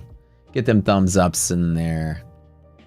Do I smoke, Matt? I don't smoke, but I'll do edibles, right? I don't smoke because smoking fucks up your lungs. Smoking anything fucks up. I don't smoke anything, just to keep my lungs good. But yeah, I'll do edibles. I got a whole arsenal, dude, of different types and kinds and strengths and strains. And these days, not as much anymore. I've been in so work focused mode. This year, I haven't really done a lot, but I've always had. Like ever since high school, I've always had like, I smoked in high school, and in hindsight, I know that damaged my lungs a little bit. Can I do a show and tell? I don't know if I can do a show and tell on YouTube. One time on YouTube, my channel got banned for a whole day because the fucking mini fridge had ginger beer in it. And the YouTube algo was like, you're banned for showing alcohol content. And I'm like, ginger beer is a soda, by the way. And then the YouTube thing I contested to, they were like, oh yeah, you're right. Sorry about that. So just because it said ginger beer in a can in the mini fridge, my channel got banned for a hot minute. You remember that, Aaron? That was like so long ago. I had to literally send them information about which I'm like, it's mixer. Like I put that in Moscow Mules. There's no alcohol in that fridge though. Ginger beer is like ginger ale. It's but like the difference is the ginger ale that you've had, like Canada Dry and stuff, is not really ginger ale. Like it's not even really ginger flavored. It just sort of like has a sour, citrusy, gingery flavor together. Real ginger beer is gonna be like sweet and ginger flavored and have chunks of like ginger flavor. Fuck this day, man. And have chunks of ginger just floating in it. It's really good. Like it's really, really good. It goes very well in a Moscow Mule, which is just ginger beer with lime with vodka. Hella good flavor. But the ginger ale that you get is not like what ginger ale tastes. If you get Werner's ginger ale, that's like real ginger ale. Werner's is really good. It's like sweet. It's smoky almost. Bundaberg ginger ale is the best. Yeah, ginger beer. Bundaberg is the kind that has like freaking chunks of ginger in the bottom of it. This day sucks, dude. Up, down, up, down, up, down, up, down. Do I just risk it one more time over here? MHP. Well, there you go. Fuck yeah. All right. I don't even know what this is, but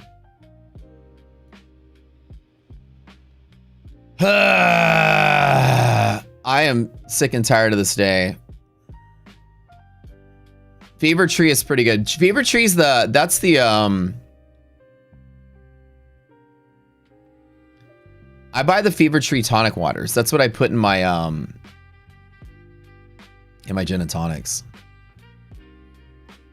Wait, how many of you guys and girls here smoke? I'll smoke cigars on occasion, like when I'm with the guys and stuff. We always like when we have our little get-togethers, we'll drink scotch and smoke cigars. That's like our whole thing. But how many here you guys smoke? Y'all do edibles? What do y'all like to do recreationally?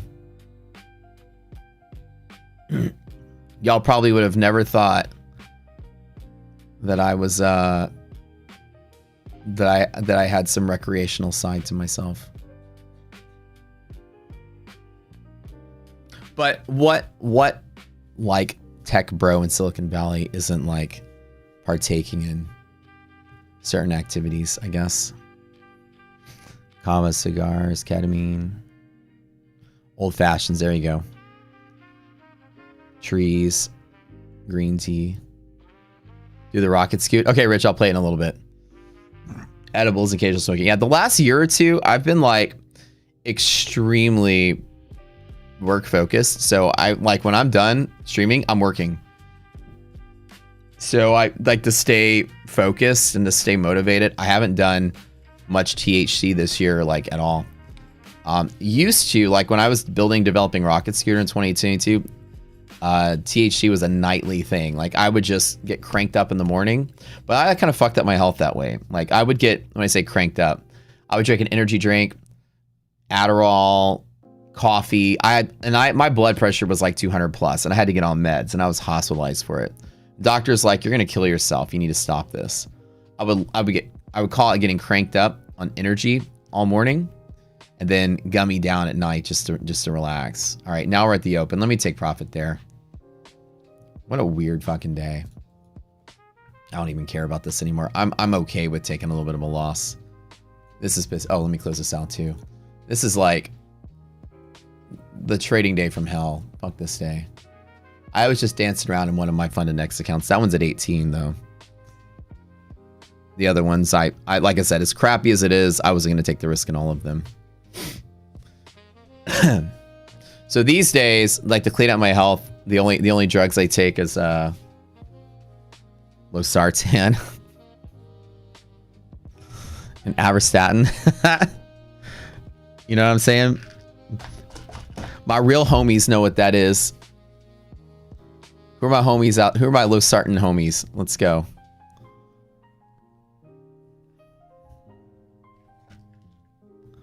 You guys knock up some of that atorvastatin, you know what I'm saying? You know what I'm saying? No, I don't take amlodipine anymore because amlodipine, like, completely was making me anxious. Amlodipine was, like, triggering my anxiety.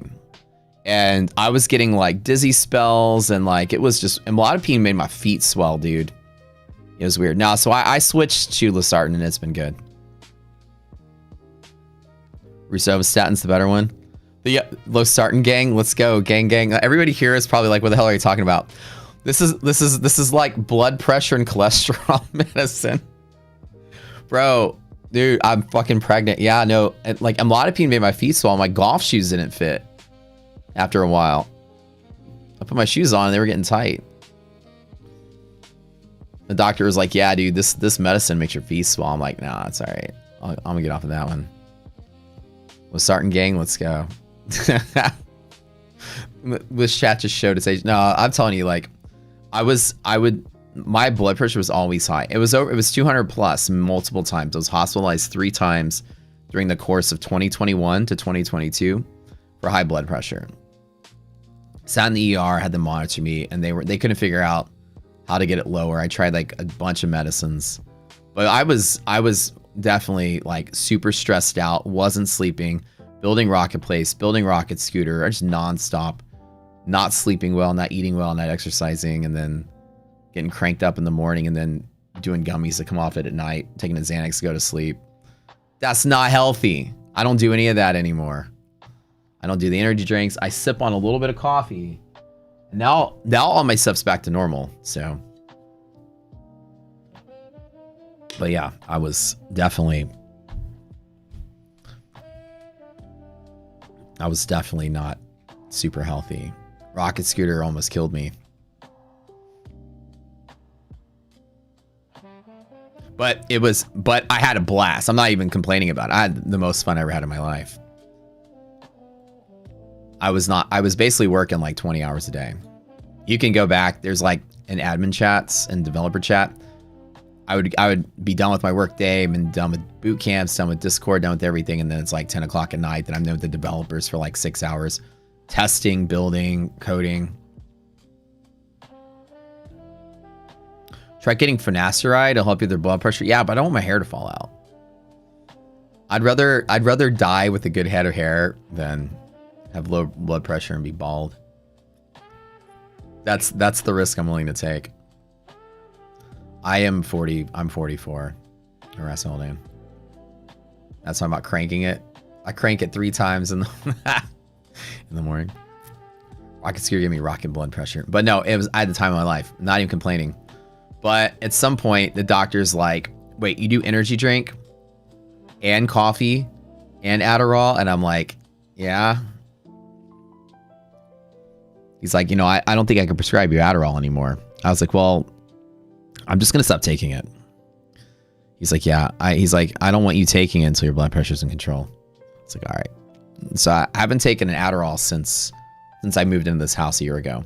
A year ago, I got sick and I had this like really bad flu. And, you know, anytime you're sick, again, this is good advice and terrible advice at the same time. Anytime you're sick and you want to burn through it and just get over the workday, but feel twice as horrible when you're done, you got a very important day, you don't want to fuck it up, pop a natty, and then you're like ready to go. You don't feel sick, you're alert, you can tackle the day. But then when you come off of it, you feel twice as bad. So, you know, so when I was moving in, I popped an natty to help, because iDoc's dad, you know, he's like almost 80 years old, he's young 80s, so he's old, was like trying to help carry in boxes and stuff. And I was like, no, I got this. He's like, no, you're sick, and let me move in. And I'm like, no, I got this. And I'm like, da-da-da-dun-da-dun, ba-da-da-da-dun-da-dun. And I'm like, let's go. And I'm carrying the boxes up and down, like running up the stairs, the box in each hand, like sweaty armpits, you know, like ready to go. And then 2 days later, I was so dehydrated that all that mucus just like turned into a solid rock, and then it clogged up my airways. I couldn't breathe. I had to go to the ER so they can like give me all kind of stuff to open it up. A doc found me in the shower gasping for breath, and I was like so dehydrated. Ever since then, I'm like, all right, no more Adderall. So yeah, make sure you drink water. Anyways, y'all heard the history of my life. Completely, dude. It's the worst possible thing you could do when you're sick. So it's horrible advice. Horrible advice. They say alcohol doesn't give it happiness, it just robs it from tomorrow. Oh, that's funny. You're 22 and had a stroke, not fun. Oh man, I'm so sorry that happened. Yeah, right now it's good. I've got it down to about 130, which is pretty good for me. I lived in a constant state of 160 since college. I didn't know that I was living a life suffering until I got on blood pressure meds and realized what it felt like to feel normal. Whatever like weird, cloudy, hazy, dizzy feeling I had in my entire life, I just thought I was built weird. I didn't find out that I didn't realize I was living with high blood pressure my entire life. My brother started taking meds in his 20s. And so first time I got on medicine, my blood pressure came down. I was like, I had this weird mental clarity. Life felt weird. My head felt normal. I was like, life is, I was like, I've been suffering with something for like 20 something years, not even knowing about it. So 130 is good from what it used to be, but damn, dude, I was like constantly living with 160, 150. How do I know I have low blood pressure? Well, I take it every day. Like I'm monitored every day. Why if it touches the yellow line? Right now, again, a reclaim on pocket from here to here is the next trade. So I should hold through this for bear zone to bull zone, but this day is just too weird. Like I'm okay with like not participating anymore. This is probably going to go up to that 630 and then I would fully close out. So I can take EST every single time. One more trade off of this. Take it with the 2 spot.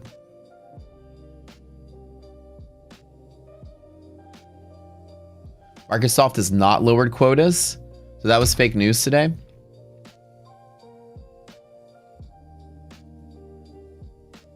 Really?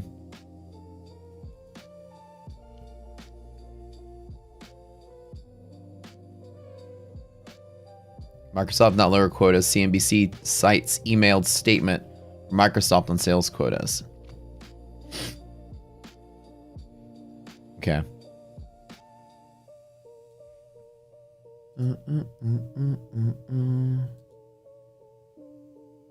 Yeah, but these days I live a pretty clean lifestyle.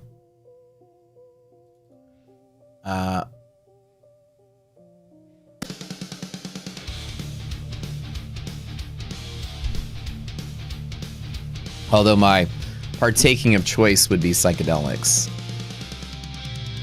A little microdosing to spark the creativity. That's a very Steve Jobs thing to do, I guess. But in the last year or two, I've been very like super clean, just basically just drinking. Ayahuasca, I've never done ayahuasca. I've been too scared to do it, man. It's not the trip. It's like you have to sit there and like you're just like shitting all over yourself and throwing up in a bucket, and like that physical experience makes me like, I hate losing control of my body that way. You guys have done it before? I have a friend that does it religiously, and telling me the stories about what it's like. I'm like, it sounds fun up here, but your body's going through a lot. Doesn't it sound like, I don't know. Yeah, the pooping and the vomiting and all that. Yeah, just the beginning and some, yeah. The rocket pooper. Call me a wuss. I was always too scared because of that. I'm like, I don't know, man. I'd hate to see my body just lose control like that. Mental trip, okay. Like, you lose control of your mind, that's good, go on a trip, but when you're like convulsing and twitching and there's a shit bucket next to you and you have to smell everyone else's shit, I don't know.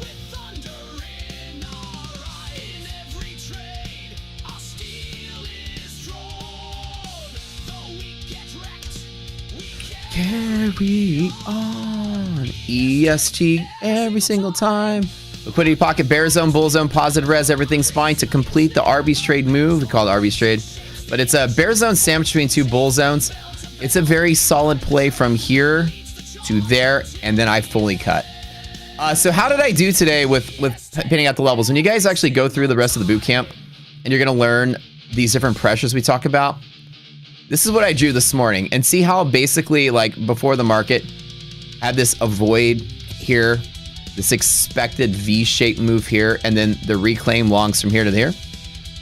And in hindsight, look at how good that was, right? Avoid this bullshit. This is what we just sat here like, this sucks, this sucks, this sucks. And then the expected move is there to there. Ramp, ramp, ramp 3 times. And then now we pop to the good side where the market can now just sort of complete the move to there. At the end of the day, at the end of the boot camp, you'll be able to like sketch out these pressures. And then this one was like, resilience wants to go this way, yellow line wants to pull back this way, right? You'll learn all of these techniques so that you can kind of like see what the market can possibly do, all things being equal. The natural pressures of these things pushing up or down is kind of what we're staring at. But pretty good, right? Like, that's what we try to teach you guys.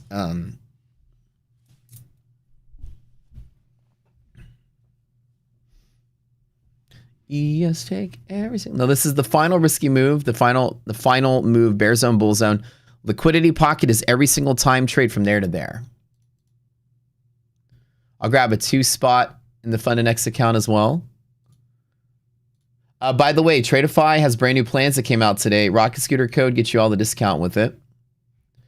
They now have a flex plan on a it's called a select plan. It's a brand new Tradeify plan.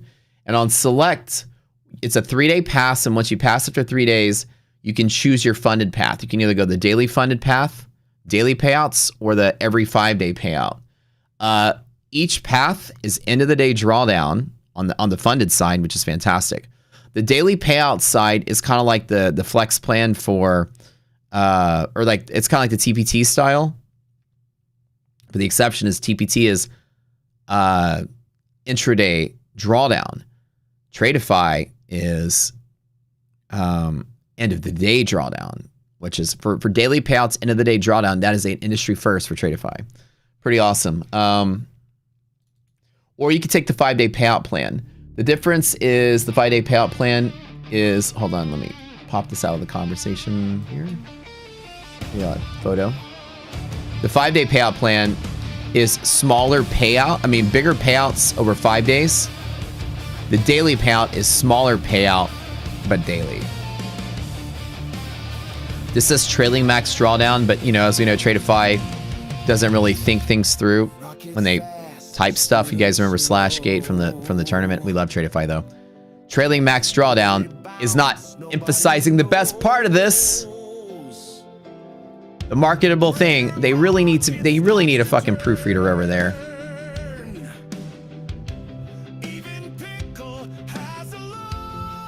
It needs to. This is the selling point.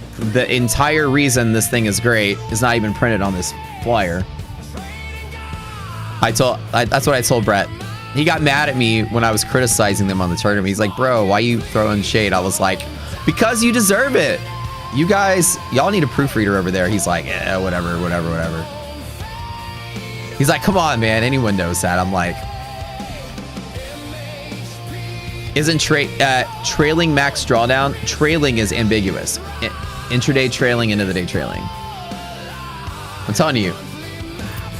Missed opportunities. I love Tradeify so much, but missed opportunities. This is what makes this worth it. This right here, this is industry changing.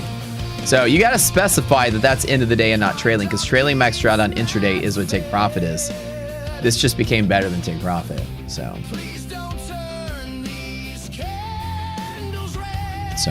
does it say it above? Oh, it does. Oh, right here. Oh, okay, yeah, it does say it above. Okay, well, look at this, though. See, I didn't even see it. If I didn't see it, then some other ADHD idiots out there like myself will also not see it. It looks like it is there. Okay. Well, they should put this freaking word right here, because trailing drawdown does not imply that. See, I'm telling you. It's my ADHD. I miss these things. Maybe I should look at the whole thing. Choose your selected path. End of day, trailing max drawdown. End of the day. End of the day. This is huge. This is a big deal. Fantastic plans. What is ADHD? My point is right. But my eyes got to look all over the place to find something. I'm going to overlook it. The grand beauty of that plan is the end of the day drawdown on daily payouts. Nobody has that, right? Yeah, why do they say the word trailing max drawdown? That's what I always say. Like, the prop terminology out there is ambiguous. You should just really, like, fully specify what you mean. So there's no difference between trailing and end of the day. They're not the same. That's like that's like the rectangle and square question. Trailing has types. When you say trailing, what type of trailing? It's like when you say soda, what kind of soda? So trailing can have end of the day, can have intraday. So end of the day is a type of trailing. Intraday is a type of trailing. Trailing is ambiguous. Like, how does it trail? Or static, which is a trail of zero. Yeah. That's where it can technically get confusing. Edibles giveaway today. Maserati giveaway today, somebody said. Does end of the day also stop trailing after getting the buffer? That isn't specified on here, but it's assumed that that's the case because they have the word buffer on there. So the fact that it says buffer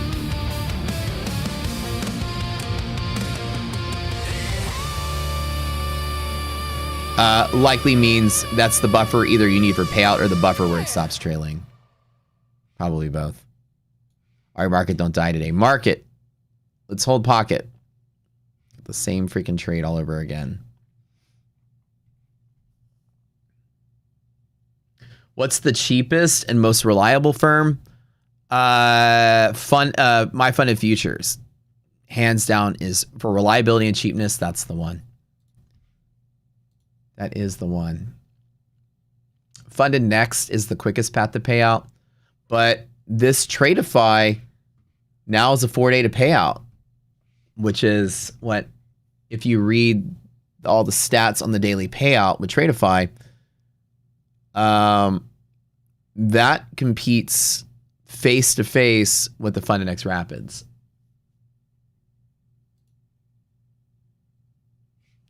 Hold on one second. I need, where is he at?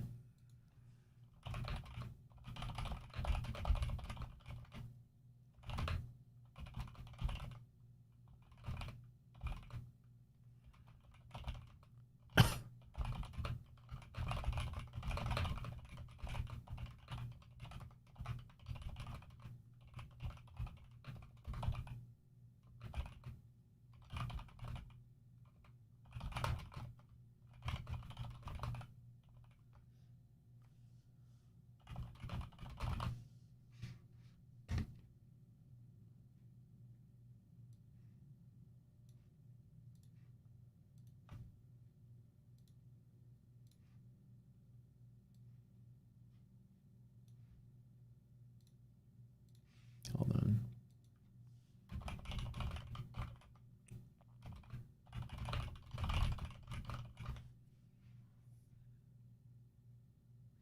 We get that liquidity pocket trade, be very nice. Resilience is still good, still good.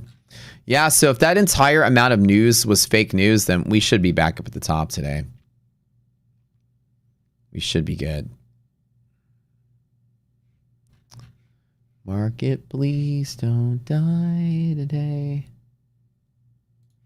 This has been a very messy trading day, and my my trades have been really bad.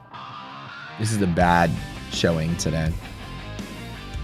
But in my defense, this was a weird path.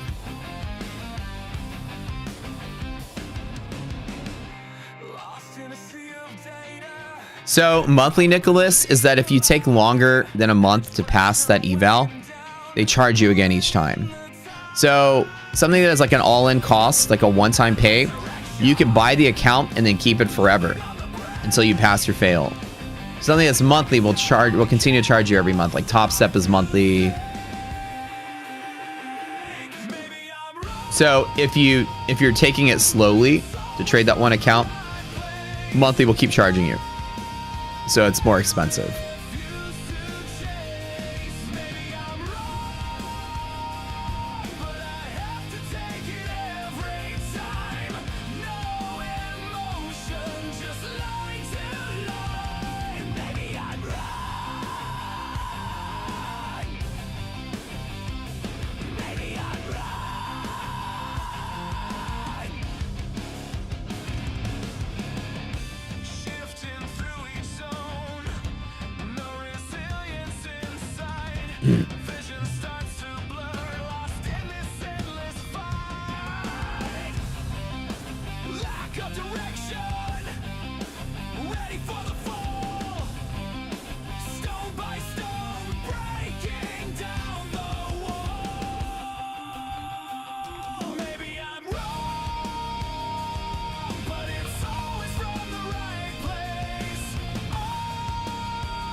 Do I know day traders? They have an inexpensive static. I've never looked. I know day traders, but I've never looked at it.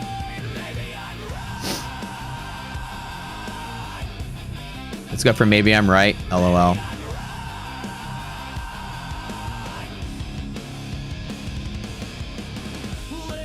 Is there a monthly fee after you pass the eval in the new Tradeify accounts? Let me open up the. Hold on one second. I've got. Hold on one second. They always send me these things, so anytime you guys have questions about props, come over here because I always get like the internal business emails and stuff. So this, hold on, let me make sure this isn't saying confidential. Okay. So they always do the ad that markets the plan or whatever, but they always send me like the good stuff that really explains it. So let's answer that question. So you guys can always ask me. Oh shit, res just dropped, huh? Oh boy.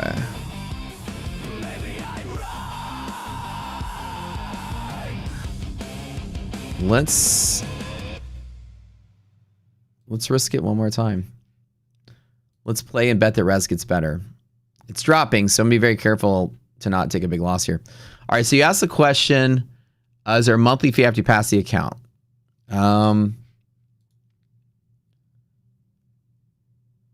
It doesn't say monthly on the eval side. So I'm assuming, is the eval monthly or no?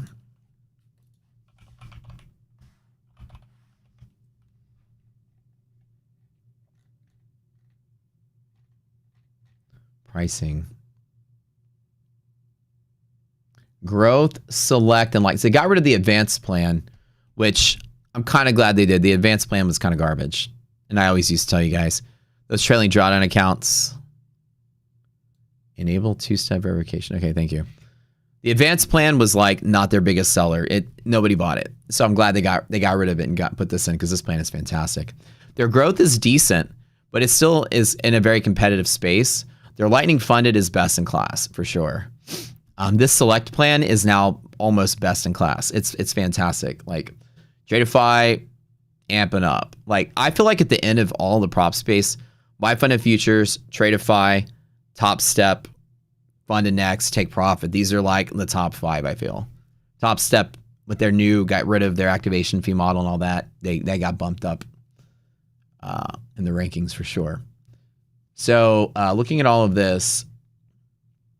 It's $95 per month. So when you go funded, let's see if you still have to pay monthly if you go funded. So the eval is per month.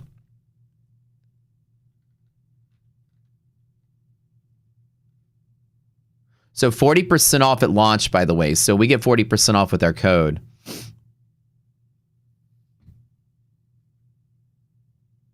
It's a subscription until you pass. There's no activation fee when you pass. And then, of course, eligible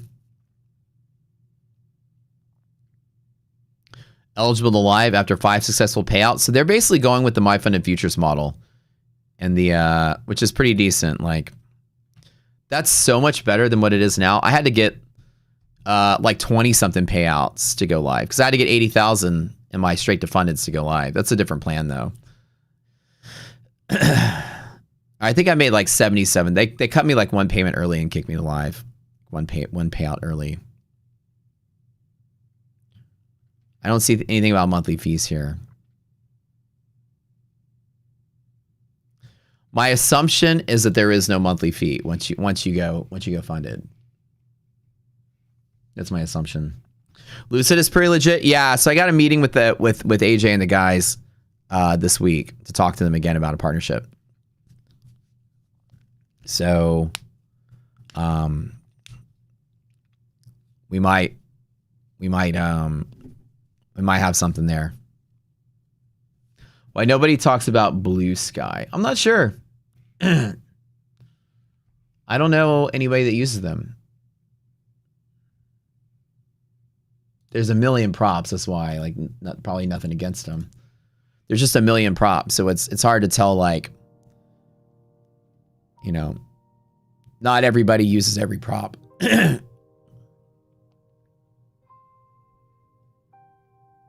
I turn this day green? Oh my God. EST, baby. Let's go. Bear zone, bull zone. And a 5 spot all the way to the top. What a shit day again, dude. Y'all have watched me dig out of holes left and right for like the last 3 weeks. Y'all have not seen me pull out a big fat lucky win out the door. Trim this back down to the 3 spot I want. Dance up that 3 from here to here. Res is negative. Right. So res is negative. And we've got a liquidity pocket and we've got resilience energy. What's the stronger of the two? The liquidity pocket's the stronger of the two and ranks higher. So if it hits here with negative res, we're back down to here after if res is less than 0. So right, we are liquidity pocket against resistance. I'm taking the bet that at 0, slightly below 0, is bad, but almost not bad enough. Right?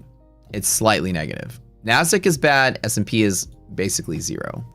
So on the fence, I always bet over the fence when it comes to negative res. Like if it's 1 or 2, I still take the bet, but I'm going to exit the trade at 640 fully and get out of the way.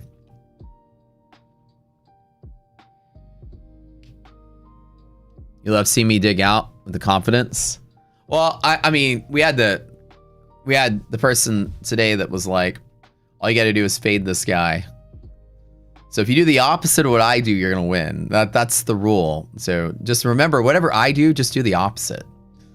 And you're going to win every time. Win every time. According to that. Getting better each day, showing how I dig out of a trade. Yeah, you've watched me. Like the dips, I'm adding, subtracting, waiting for the reclaims, getting back in on the trade. Like a lot of times it's easy in hindsight to say, well, I just bought the dip and held it all the way up. But that's not what people really do. What you saw me do was like juggle the position, gauge risk every time, maybe get in, maybe get out, take some drawdown. Position management was pretty on point. That my drawdown was nowhere close to my max. And my one mistake that I grabbed 5 NASDAQ when I meant to grab 5 S&P earlier. So that original loss was pretty huge.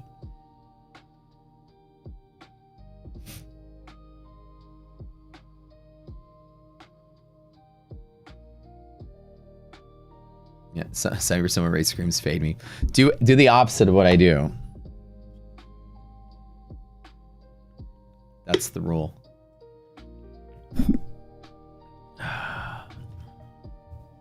Yeah, these Tradify plans are bomb, man. I love them. They're good. I like that we have partnerships with the biggest firms out there with the best rules. It's good. We're positioned pretty well for some fantastic, plans. Looks like it was running for your stop again. The Matt Train indicator. Yeah.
All right. Do we get that pocket trade? One last one. Or do we get one flush here? Res is negative, positive, so it's still kind of okay. I'd be willing to trade one more time. This yellow, though, we've been fighting there like all freaking day.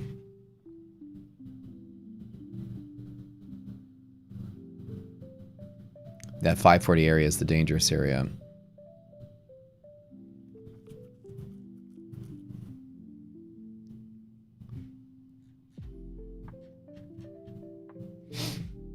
All right, I'll grab the dip one more time. I'll let it dip a little harder, though. Are we done in here?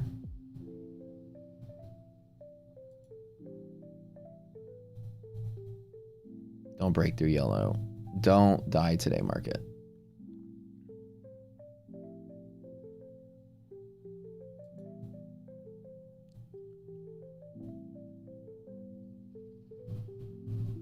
Get above yellow. Come on, get above it.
Let's get that bounce there.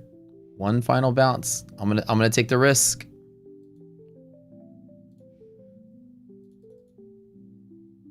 Fingers crossed.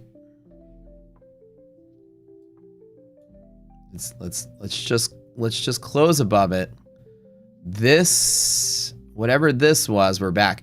So this was the undoing of that news earlier, right? We had that kind of publication that Microsoft did not lower sales or whatever, which came out basically here, right? The Microsoft caused this, and then the Nevermind caused that, and we're kind of back to where we were before that, which is not the best place to be.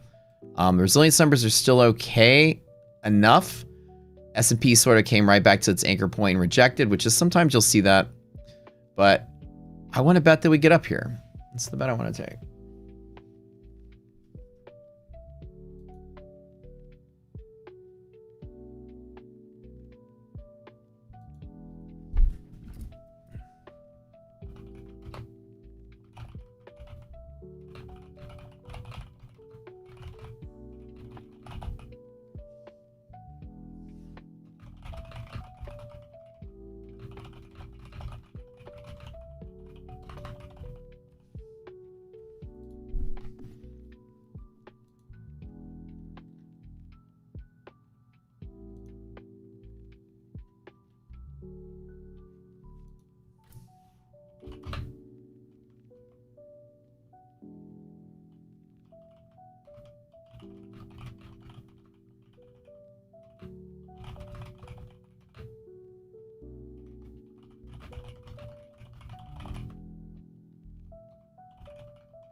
Come on, don't lose yellow. Hang in there.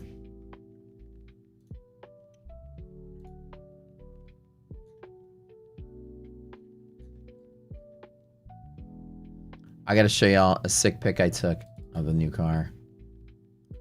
Just because I want to show off a little bit. Maybe I'll sell that. And that's sexy. I have a few more. Actually, let me show.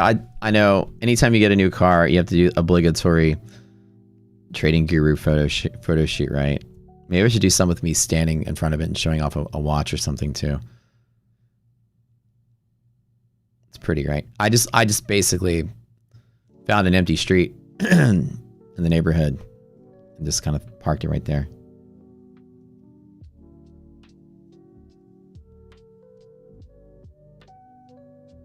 Took some more photos, pretty sweet looking. Show some more.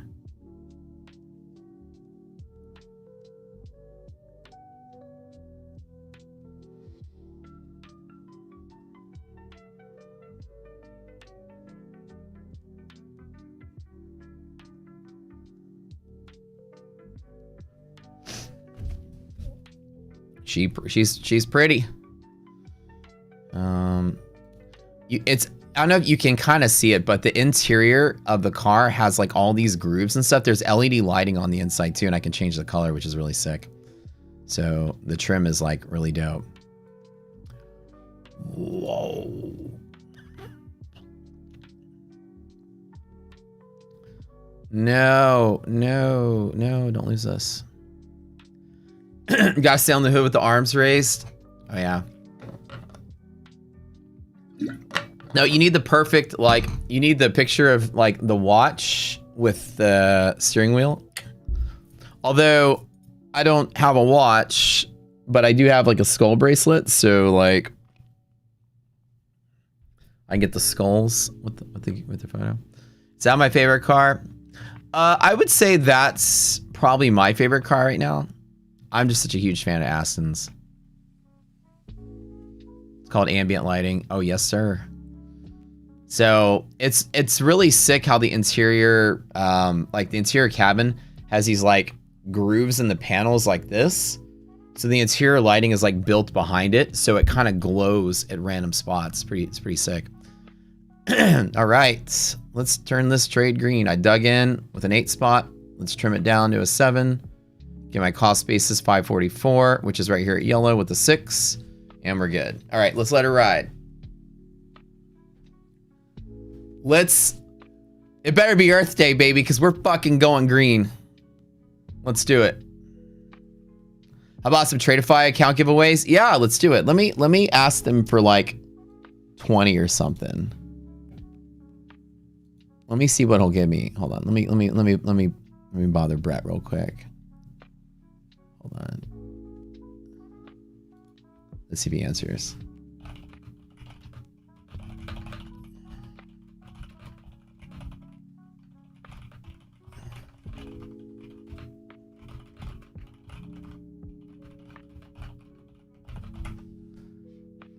It better be Earth Day, because I want to go green today, you know what I'm saying? How's the sport mode? The sound of the car. Let me see. Hold on. Okay, so I just got approved for a big giveaway. I'm waiting for the codes to get, they're going to generate some codes for me. You guys are in luck. Ask and you shall receive. Let me post.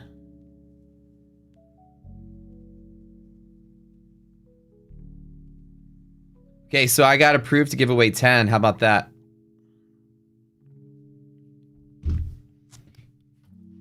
Perfect. I'll do 650s, 2 100s, 2 150s. Fantastic. So let's give away 10 of those just to celebrate. How about that? That was quick. Thank you, Brett and the gang. Appreciate y'all.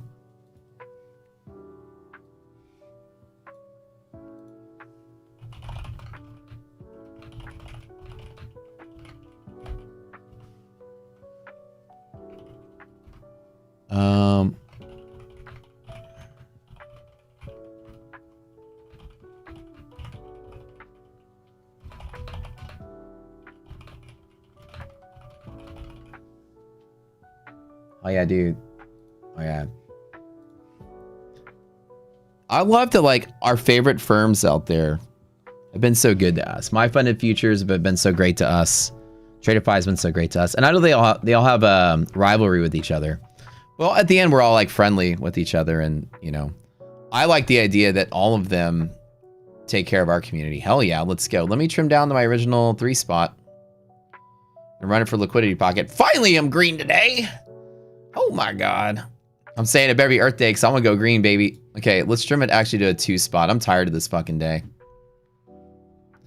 All right, I closed out my funded next as well. That was still digging on that one too. Still just playing on one account there. Same shit. That one's up 20,000. Ayo. All right. I closed that out fully. Now I'm just holding a 2 spot for liquidity pocket for the final run for another 2,000 bucks if we get there, and I'll close out. If not, just play it slightly green. Be in chat to enter.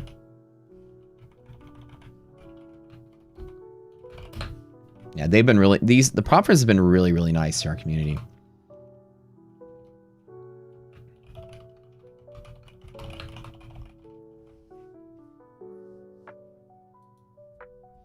Oh, let me see if I can play all this, the car sound. I can't show you the video because it shows the license plate.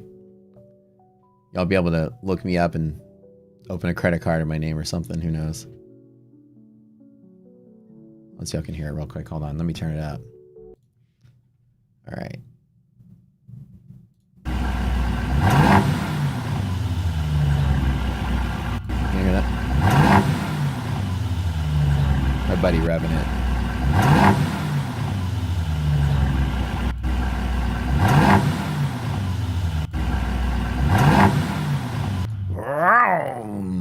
Oh, it's good. It sounds good. One thing you may not have noticed in the other pictures is that the paint, because all the pictures in the dark, the paint is actually pretty cool. It's like a glitterish, like whatever they call it, but the it's like that dark gray color, but it's got the whatever it is, you know, it's like the metallic look with that glittery look to it. So it's fire. Like in the sun, it glows. Without the sun, you don't see it, but when the sun's shining on it, you can see it. It looks pretty dope with like those red calipers. So, is there a name for that? I haven't done the Tradeify giveaway yet. So, wait, you got a Vantage, Adam? Wait, you drive a Vantage? Don't type in any words yet. We haven't started the giveaway. No, it's a DB12. So it's not a Vantage. But yeah, I like the color, dude. In the sun, you can kind of see like that kind of speckled look to it. But yeah, anyways. That's it, man. It's a fun car. I didn't think I was gonna have as much fun in it as I did when I was test driving the Vanquish, but it's fast enough. It's metallic pearlescent. Is that what they call it? Bowling ball paint? Yeah, exactly. You know, they hear like the glitter industry. Have y'all seen the video? That the glitter industry is one of the most secretive industries in the world.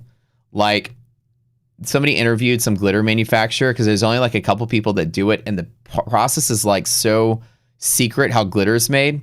Literally, go Google the glitter conspiracy. There's a whole rabbit hole it'll take you down. And they interviewed somebody. They're like, so who are your biggest customers? And the person was like, we can't tell you that. And then it opened up this whole conspiracy theory of like, what the fuck does glitter actually go into? And people were like, you know, glitter is used for mind control, population control, the government, whatever. It's a fun rabbit hole to chase down. Apparently, the theory is that glitter is used. The biggest customer is like military applications, or in car paint or boat paint. And they just don't want to tell you that the same glitter that you buy at Walmart for your construction paper projects is the same glitter that goes into military Air Force paint or something. Chafe countermeasures. Yeah, something, right? Does it make you feel like you're in a Bond car? It really does, man. It's really nice on the inside. You can beat me in a race with your smart car. I think a lot of electric cars might be able to beat me in a race if you have to get up out the door. Is there a class on how to scale in and how to scale out? Every class in the boot camp is going to cover that. Every class is going to be very heavy on position sizing. So I managed to turn this day green-ish, so we're good. I'm liking that.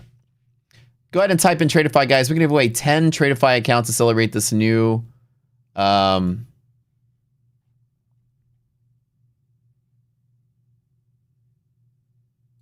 this new thing.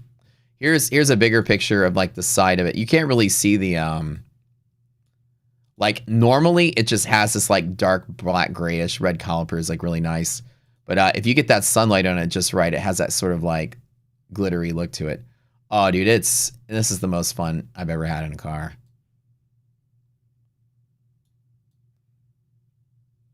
Like, even when I had the Panamera, I had a really fixed up Panamera, my like 3 cars ago. Was a showstopper. Like, people would actually stop and be like taking pictures with it and stuff because it was so unique. You never really saw cars that look like this, the paint job and the tent and everything. Show you a picture. People would like get photos of it. And it's because the white rims. And this is a 10 years ago, by the way. So this is my car like 10 years ago, which I got the white dipped rims and the black, like pitch black tent. So people would like come look at the car and like, damn, that's a cool car. Cause you don't ever see white rims on a car. That was my style back then. But these days, like, I'm serious, dude. People are like,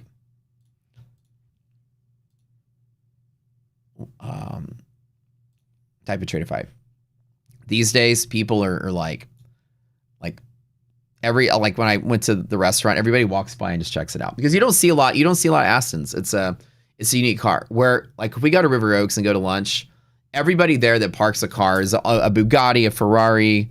There's just everything that shows up there, but you don't really see a lot of people drive Astons. It's unique. So people are like, what is this? I don't see this a lot. Which is kind of cool. I like to stand out and be different, and I like what I like, and I don't care what anyone else likes. But it's not a popular car in this town. You don't see a lot of them. For if people are going to spend $300 to $600K on a car, they usually go get a Lambo or something. All the richy rich types like to buy flashy shit. You don't see people chunking $300 to $600K on a luxury grand touring vehicle, you know. They usually go Bentley or they'll go with Rolls Royce or something. So I've always been a fan of the Vanquishes. And I was debating between a Vanquish and getting it built or just taking that DB11 off the lot. And I just took that one because I was like, I just want to get it over with. Cars are all insane. They're just so nice on the inside. Super luxurious, I feel like. But British, right? So it's like classy and classic. And even though, like, I don't like tan interiors on a car, IDOC likes it, but the tan interior is actually pretty nice. Green on the outside, tan on the inside is pretty nice. So I managed to turn this day flat. Flat-ish. Just traveling all around for this one. Let me check resilience really quick. It's still positive-ish. The way that I see it, I'm going to go ahead and just close out and call it a day for now and let this play out. If we reclaim Bear Zone, I'm back in, so. All right, guys, type in Tradeify. We'll be giving out the new Flex account that they have with their Select plan. Give away 10 of those in a second.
Type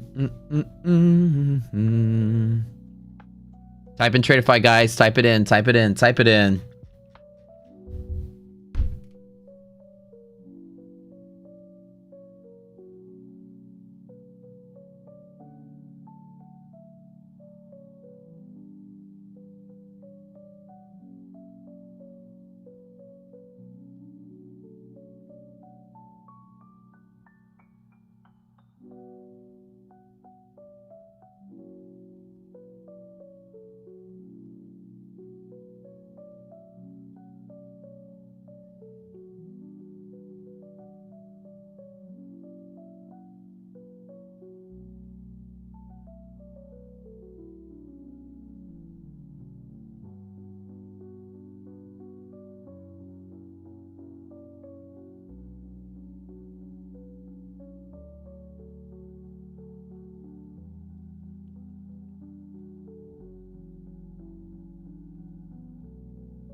Oh shit, we're back up to pocket now. Do I? All right, I guess one more time. I don't even. This day has been so weird and stupid. All right, guys, type in Tradeify. Don't forget to smash the like button. I'm gonna tell you in the future, you gotta get 1,000 likes on the stream. Trigger these giveaways.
Yay! All this work and now I'm finally slightly green. What a weird, weird, weird day, man.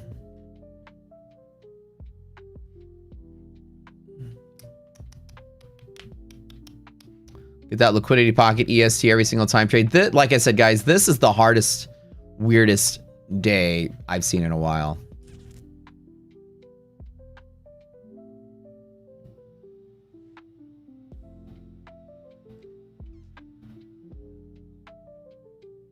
Let me delete this down green arrow here. Res is definitely positive. Can we get the bump up? That'd be nice.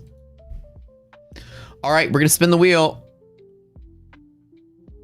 Get ready. Type in that Tradeify, y'all. Type it in. Type it in. You have some new song submissions, somebody said. Rich made some. Do the rocket scoot. Let's go.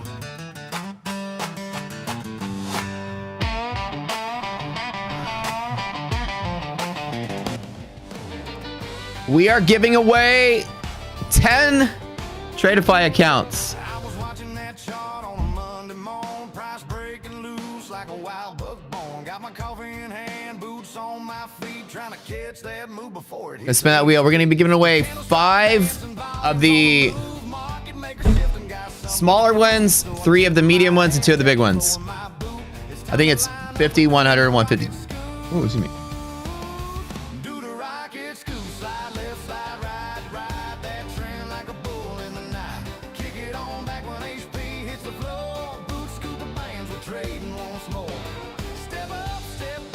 Liquidity pocket every single time. Setup trade. I'm back in on that same trade from earlier.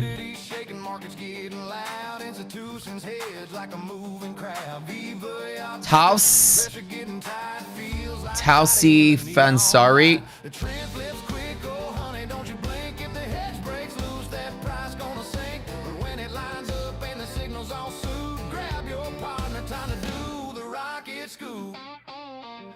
Do the scoot, baby.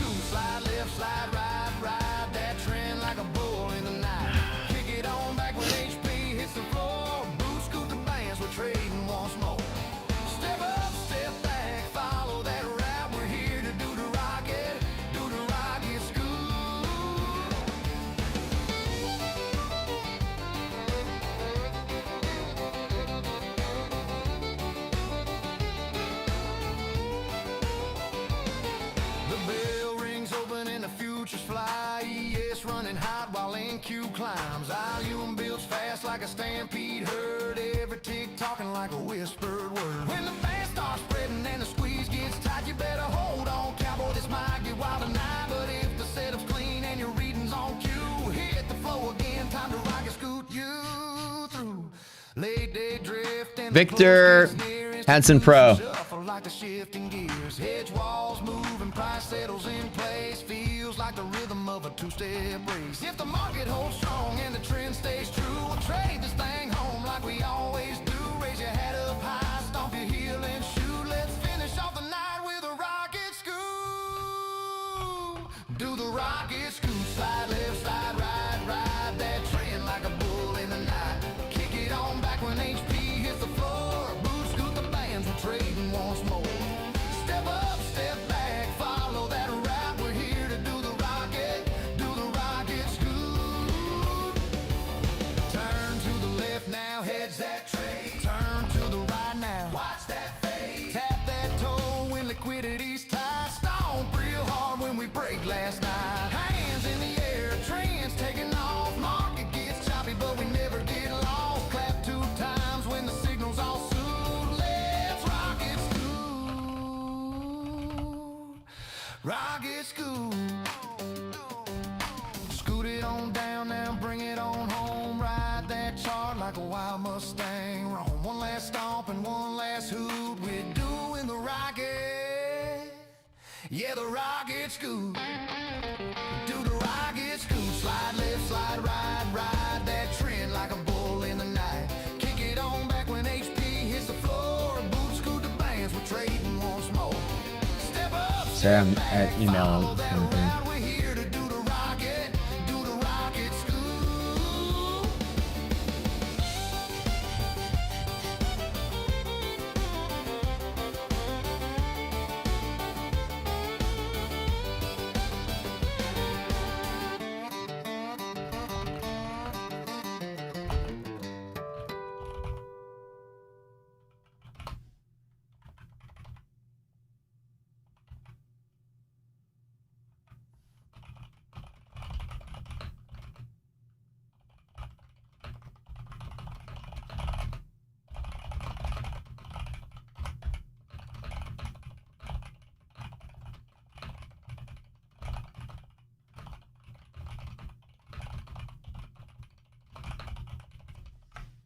Dude, fucking inflation hit everybody.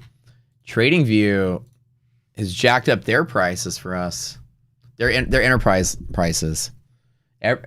Inflation, man, that's hitting everybody. I'm negotiating my TradingView contract.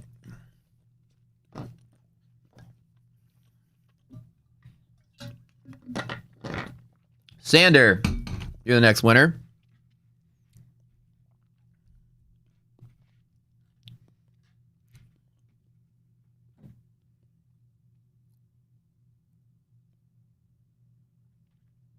Y'all are so freaking funny. Ay, Dios mío! Shit! I hope you brought your dancing shoes. Because tonight, we spin the wheel until the wheel needs CPR. Somebody call 911.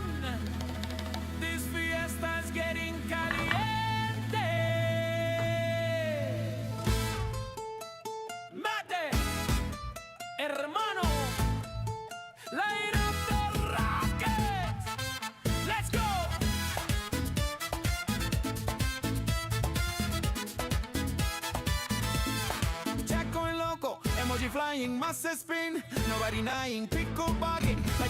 Consistent, buddy. You are the winner. So the first 5 of you guys are gonna get the 50K. The next 2 are gonna get the 100K, and then the next 2 are gonna get the 150K.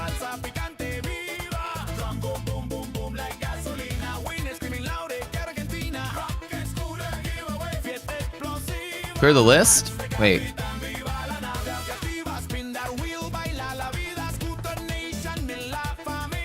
Why clear the list?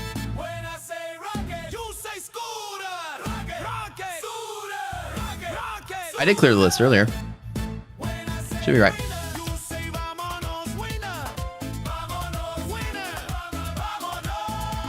There's 1,200 viewers in chat. That's almost everybody in chat is entered. That's right. Congrats, consistent. Let's go.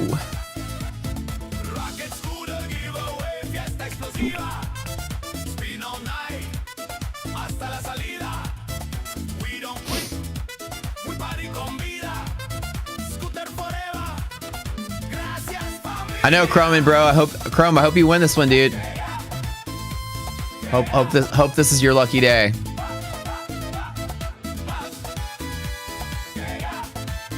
So DD ratio greater than half, bear zone support. This liquidity pocket trade today in the boot camp. You guys will learn the liquidity pocket trade. This is my favorite setup right here, the one that I'm taking right now. This is I call it my 90%er. Narian, type something in chat. Oh, this is funny. The giveaway fiesta. Rogue of the Lamb. It's a good song, dude. Because we're about to spin until your abuelita starts dancing salsa in the kitchen.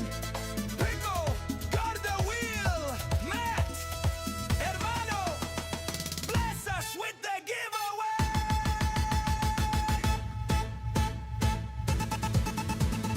Chat going loco, emojis flying.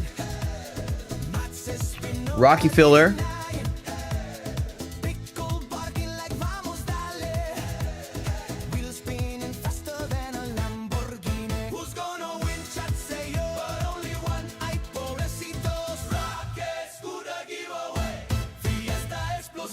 Rocky filler. I like it. Like Rockefeller. Solid name. Solid name. Rocky filler. I dig. I like it.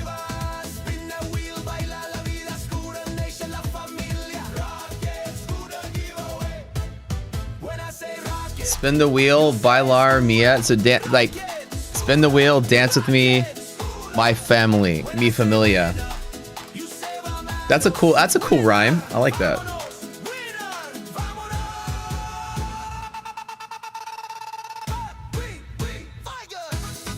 Spin the wheel, dance with me, my family. This song is great. This song is really good.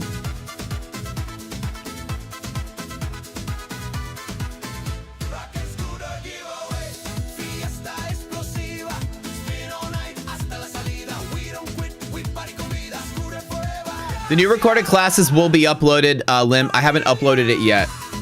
I'm gonna do that as soon as the stream is over today. I'm making a whole new channel. Actually, I can do it while we're sitting here. Hold on. Violent trades.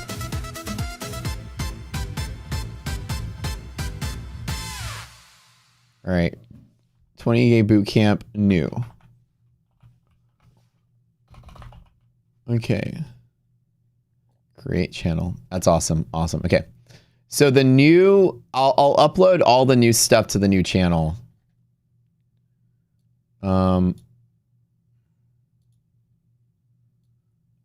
Old. Okay.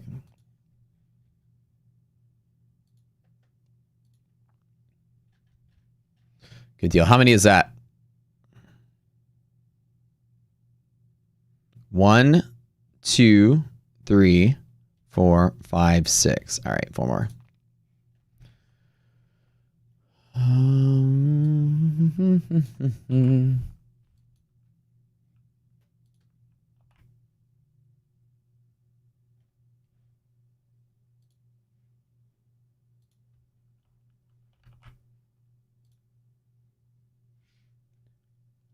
I can't play the music because it's from Discord. We'll just put on this music.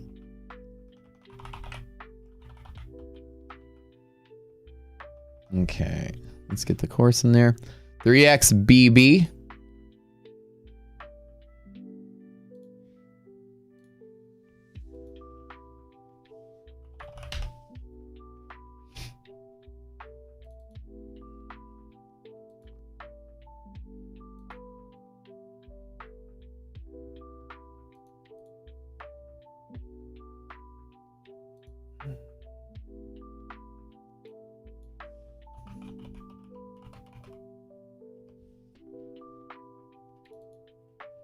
Okay, let me double check that this is the right video. Okay.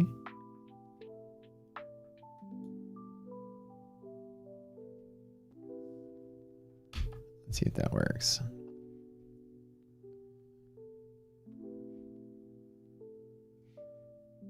That's 7, right? 2 more. 3 more.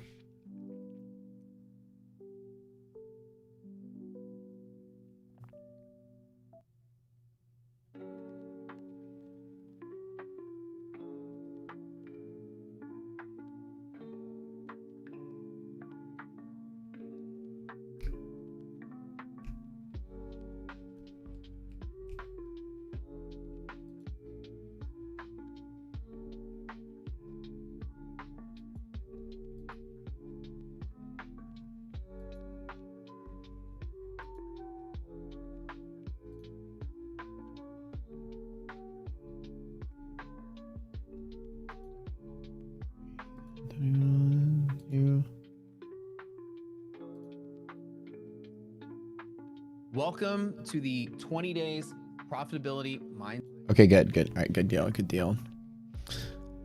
Lift barbells. All right, that's 8, right? 1, 2, 3, 4, 5, 6, 7, 8. Okay, 2 more.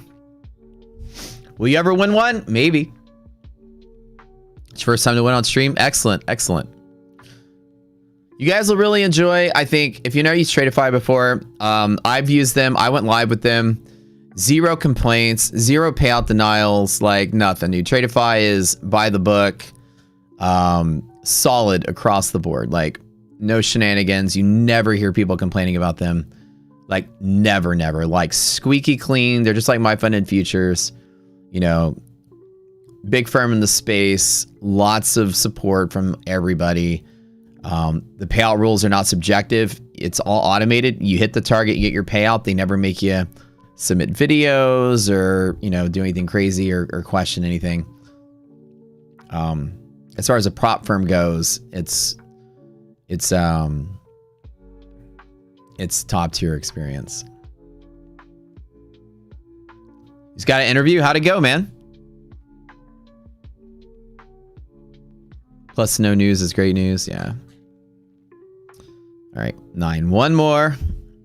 We have some more giveaways to do, so don't go anywhere. We have a couple more to do today.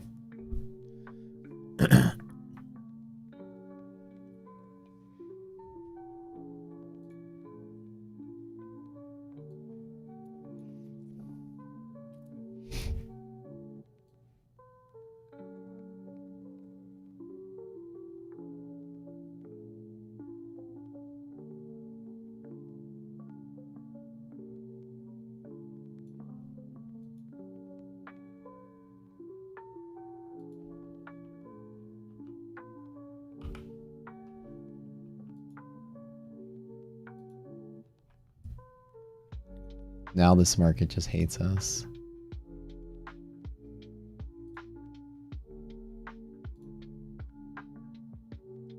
All right, hold on. I'm getting the... What the heck? Oh, oops. I didn't mean to play that. All right. Holder.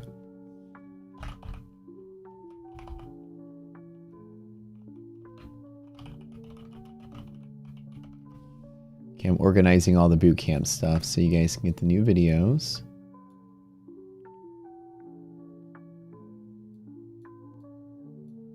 This will be...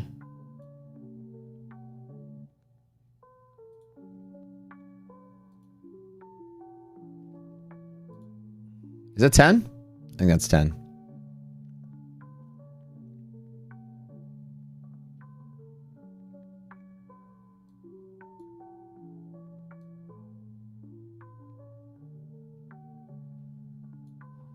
Congrats to the winners. All right, let me get you guys in the here. How you claim your prize if you win something here is you need to go to our Discord. The link is in the description below. You're going to need to go to hold on.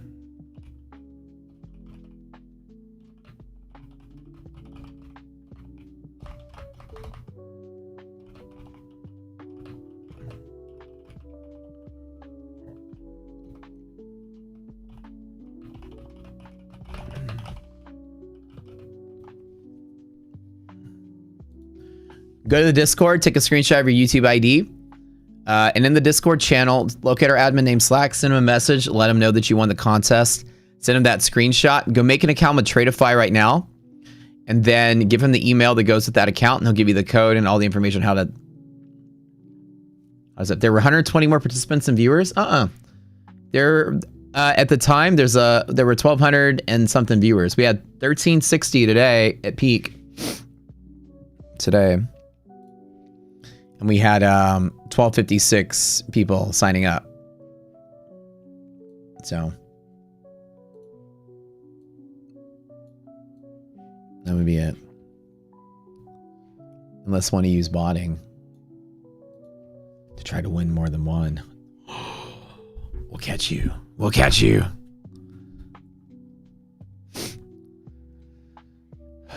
We will catch you. We will find you.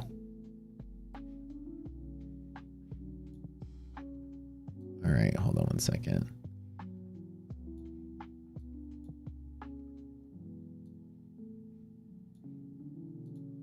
Okay, all right. This is going to be the first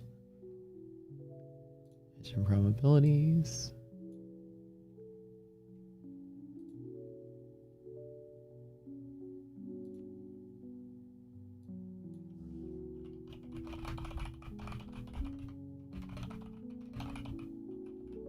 Okay, that's that video. Properties, that's this video.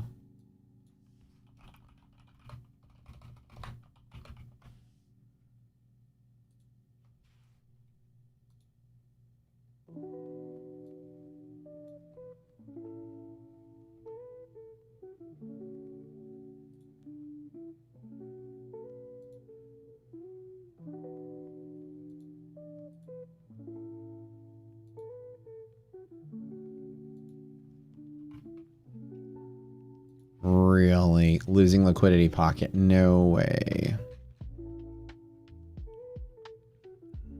These are still solid here.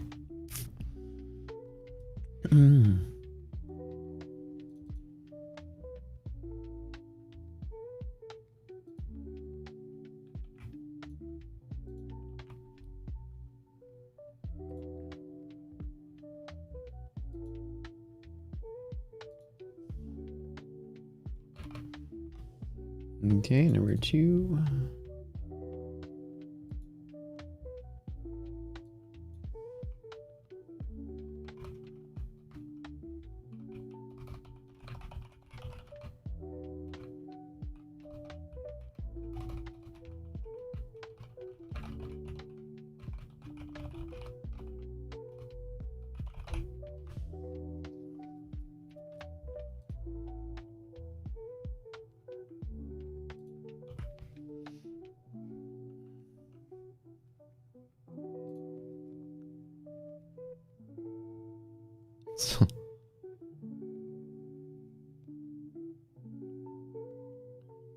All right.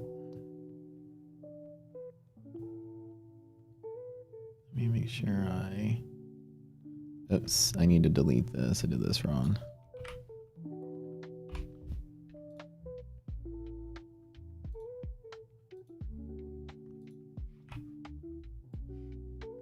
There we go.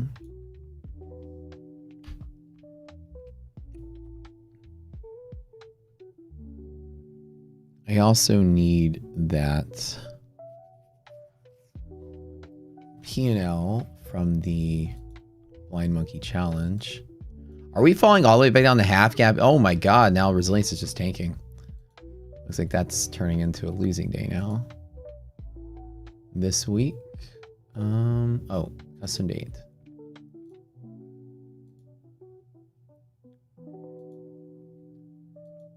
Oops, custom date. To November.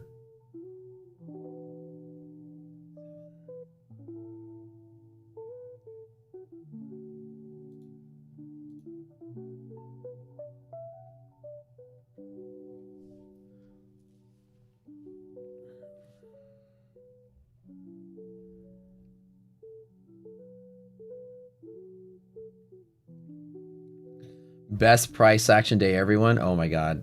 Stupid day, right? Why does Trade of 8 suck balls sometimes?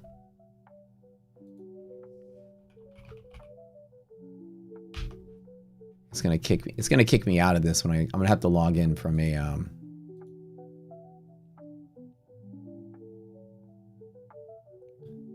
It's gonna kick me out of this. I'm gonna log in and try to print the report. So hold on. It's probably gonna kick me out of this.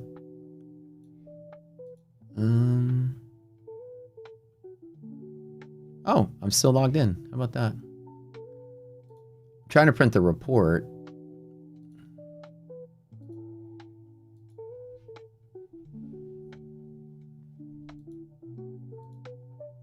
So I can put it in the boot camp. It's part of the whole Blind Monkey series.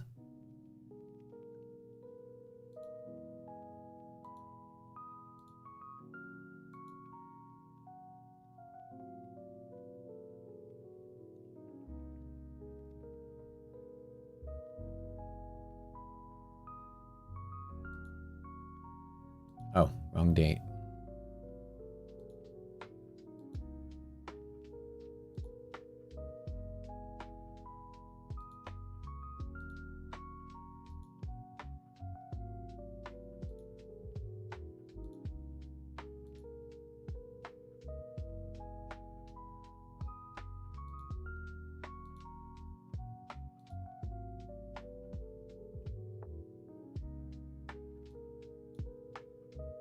I don't even know where the...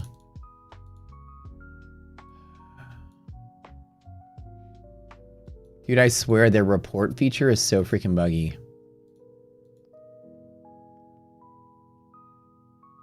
Oh, let me just grab it from the Discord, because I know I have it in there. The P&L from the challenge.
I'm actually filling in the stuff for the boot camp really quick. That's why I'm not chatting with you guys.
I'm gonna get a chart here for this for the boot camp blind monkey stuff. I'm trying to get a chart for you guys. Hold on.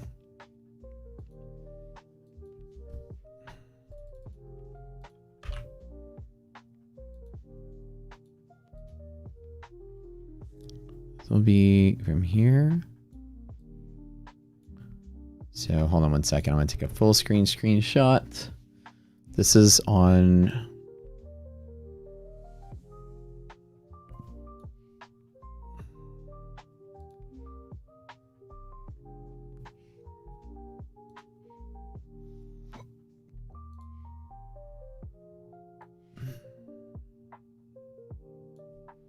Okay, so the contest was from, or the trading challenge was from the 1st, which was here, until the 24th, which was here.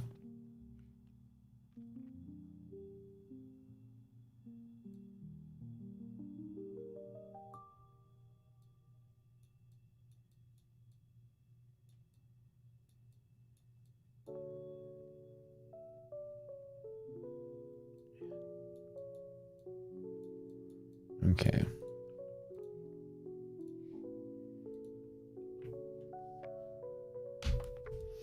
All right, cool. I was no, I'm typing up for the boot camp. So what I'm doing right now is I'm doing all the boot camp stuff for the new thing, and I wanted to document the random challenge that went with it. So that's all I'm doing. I'm not even paying attention to the market here. We are like losing this area really bad. All right, you know, at this point with resilience being negative, I'm gonna close that out. All right, I'm just gonna be done with that one. All right, not a bad dig out though, but shittiest price action I've seen in a very long time.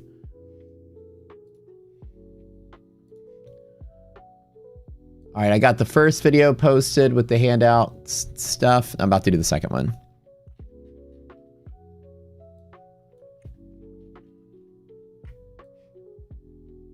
Resilience is taking a nosedive right here, so be very careful that we don't turn around and sell off today.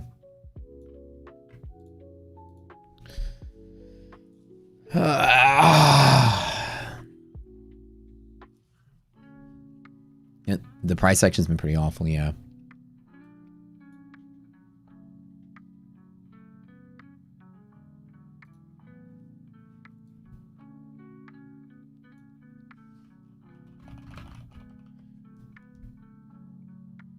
Okay, number 2. Class number 2. Position sizing. Mechanics.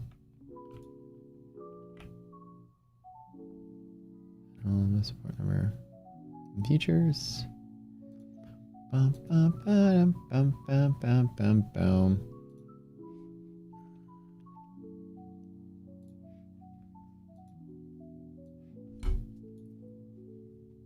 Max file size. Oh no, the file size went over.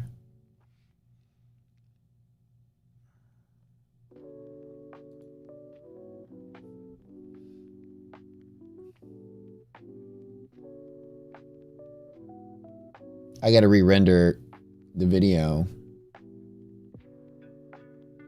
Meet the file size. Let me send this to my person who did this last time.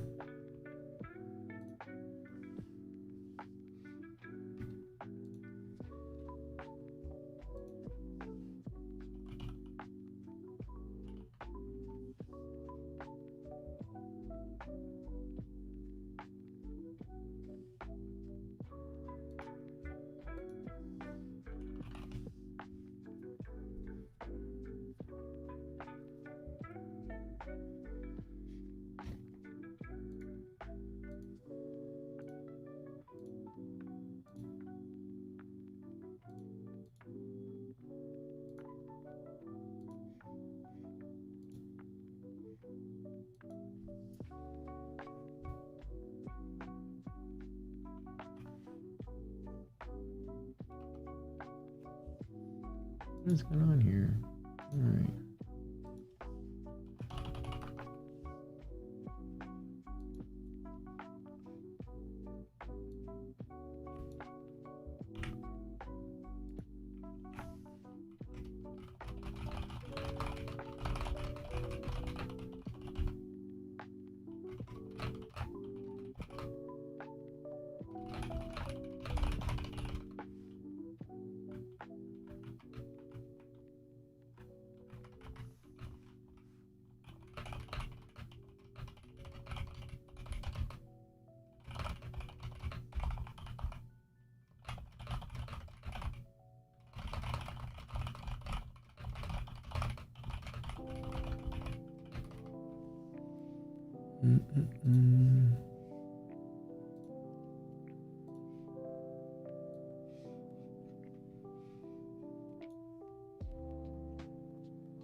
The reason I can't post the videos in Discord is because Discord only has a 500 meg limit on videos.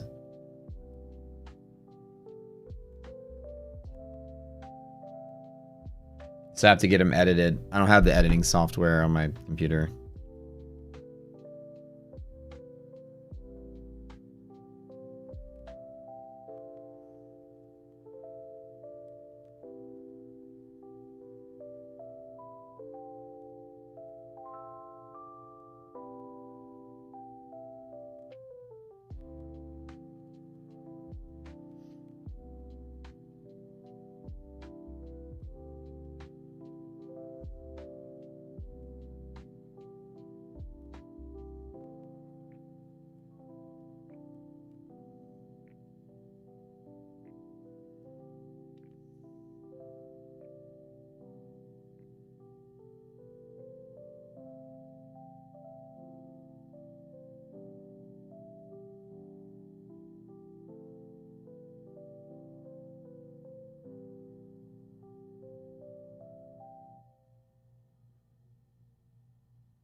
What is going on with this trading day today? I quit.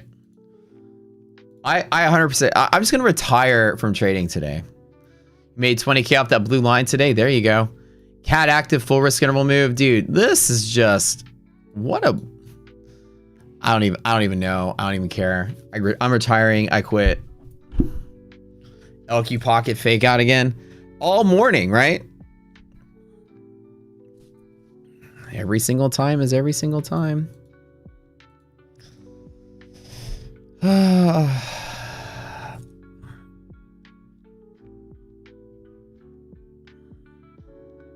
Data killing Wednesday, yeah, 100%. Can we at least get the pocket fill just to run, call it a day?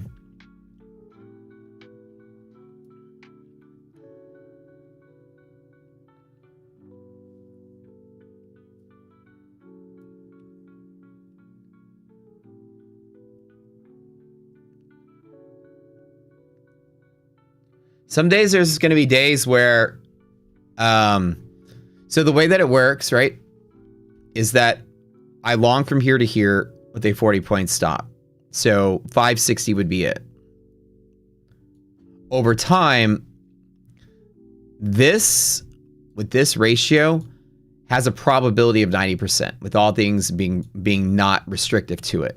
Currently, right now, we are being chopped around by a couple of stocks flip-flopping around the half gap. So because of that, the Nasdaq is flip-flopping as well. The Nasdaq has a desire to fill the gap when it's negative, but a desire to sustain the pocket when it's positive. So you've got basically two fighting pressures right here, which is causing that wide swinging effect. Now, some days it will just get out of sync like this, and then it just isn't the best setup that plays out all the time. But longing here one time, and then stopping at here has busted. That play has lost 3 times in a row. But I trade it every single time because over time it works. 90% probability over time, all things being equal. And today, not all things are being equal because right now we have a competing bearish pressure inside the mix. So this 90% is deteriorating. It's still better than 50, but like I've gotten a loss almost each time on this one, right? There's a new channel in Discord called 20 Days New, and that's where the videos will be. Res is greater than 0, pushing down. Bear zone top with good DD, pushing up. So you've got two pushing, pulling signals, which is why the market's doing this, which is pretty normal. I still stay the course on the trade, but this is the price action just been a little weird. Like this is a news-driven event, extra volatility, and just chaotic. It wants to get up here. It's just got, you know, Nvidia's and other things that are Microsoft's and things pushing it down, right? So, strategy is that the odds, Rosalind, the odds are what they are. So I play this pocket every single time with a 10-point stop every single time. Every single time I take it.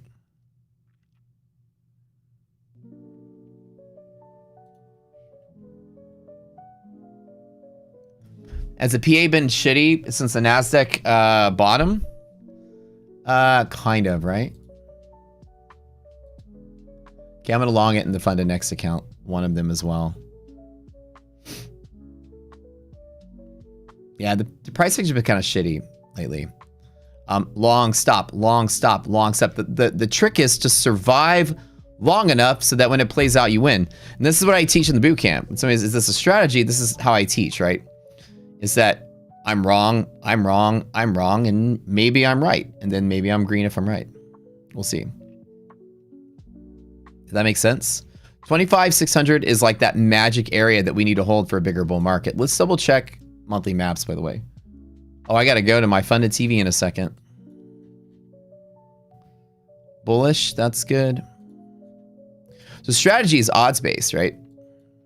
You're not get every trade right, but over time, if the odds are in your favor, that's all that matters. You gotta learn how to lose without losing money. And that's what you see when you watch me trade. It's how to lose the right way when you're wrong and how to win the right way when you're right. All right, I gotta take a leak real quick. Hopefully, I know I should close my trade out, but I'll be back.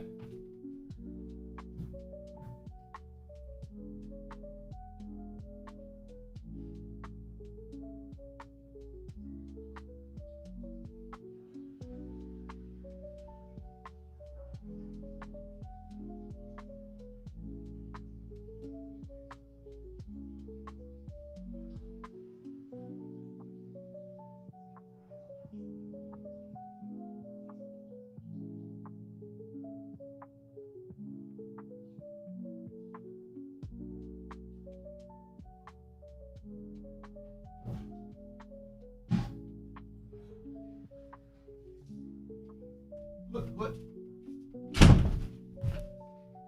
Heyo. All right. Huh. I should go the whole way up, but I'd take the profit there. I swear I wash my hands. I promise.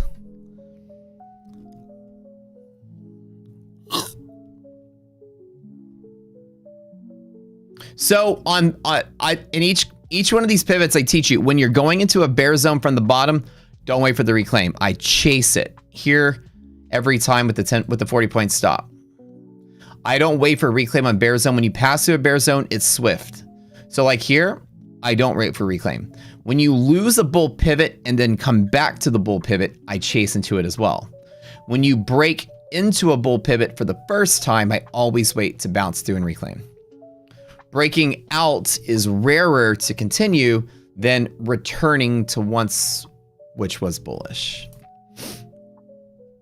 We go over this in today's bootcamp class, by the way. Did I eat lunch on Monday? No. I ate lunch today, though. I had lunch today. Okay, anyways. I closed out early, but this would be the final exit of the trade. Okay, let me close that out here. On the next. Just babysitting that one account. Somebody said, how's this a strategy? There it is.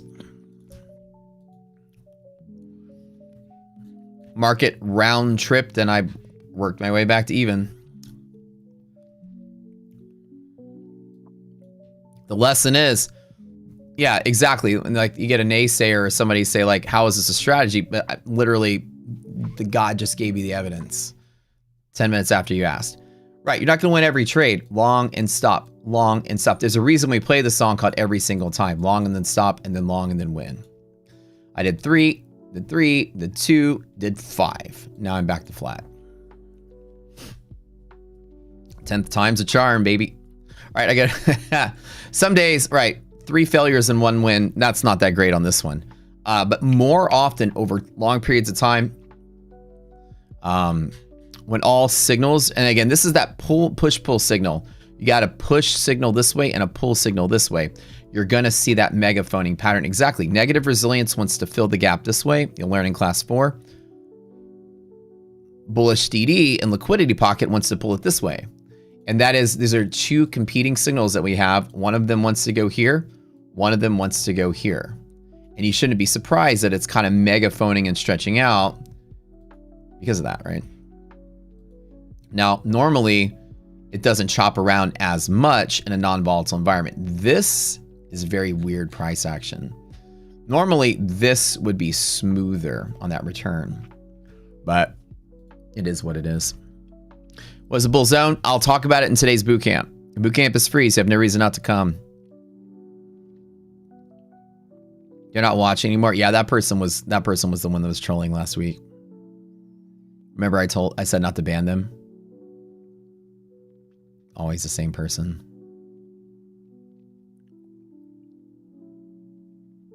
The previous day's levels will be available in our backtesting module that we're going to finish this year. All right, guys. It's not haters. It's one hater. Same person's been around for years. One person asked me if I'm gay every day. There's only one idiot trader out there on YouTube who uses language like that. We know who it is. When we've locked them in a box, they can't maneuver anymore. Now they're sitting here mad about it. All right, we'll see y'all later. My fun at TV, guys. Boz, you can throw up that link there for me. Appreciate that.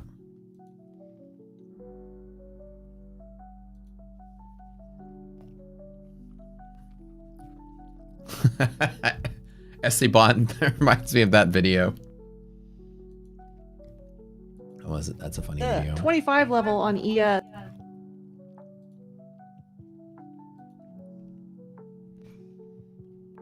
I'll be live on My Fun at TV, you guys. Thank you, Ian. For the next hour, come on over there. They'll probably be doing giveaways as always. I have my 1 hour there on Lunch Money with Matt. No, it's not Lance.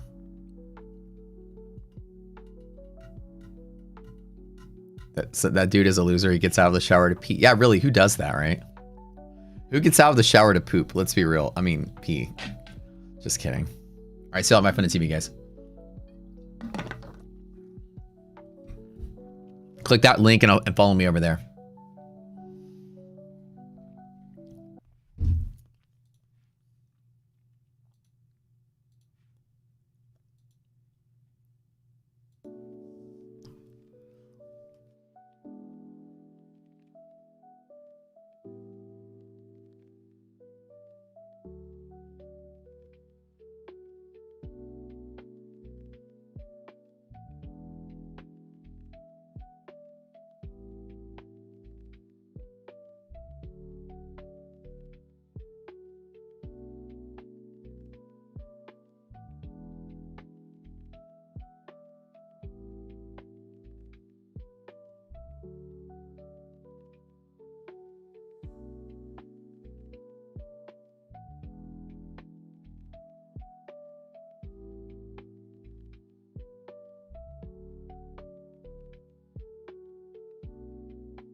midnight glory, heartbeat thumping, another story. Green and red, flashing voices loud, future kings standing on their cloud.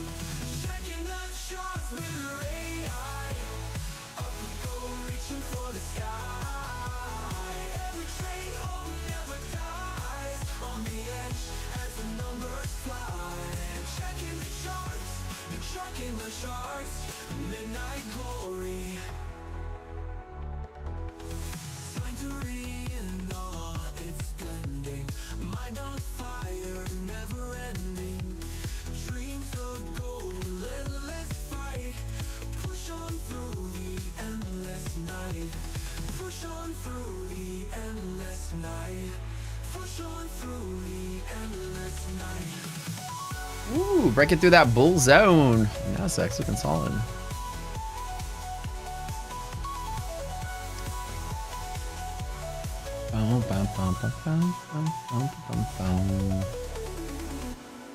What's up, friends? Welcome back. Man, I am like so exhausted. I don't even know why. I'm just like tired. I need to fix this damn starting screen still.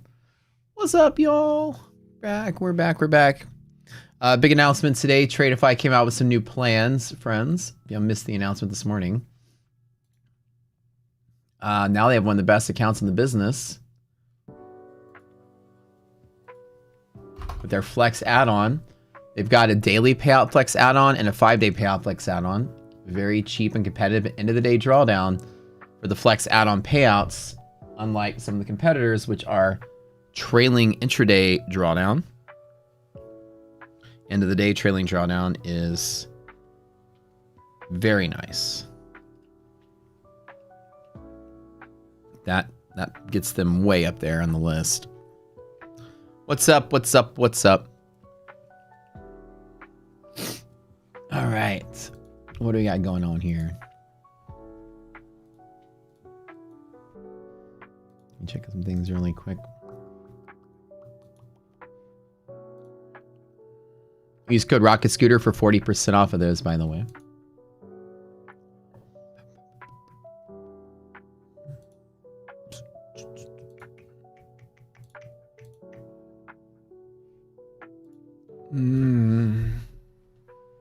Slightly Grandpa Matt. I need like a nap, dude.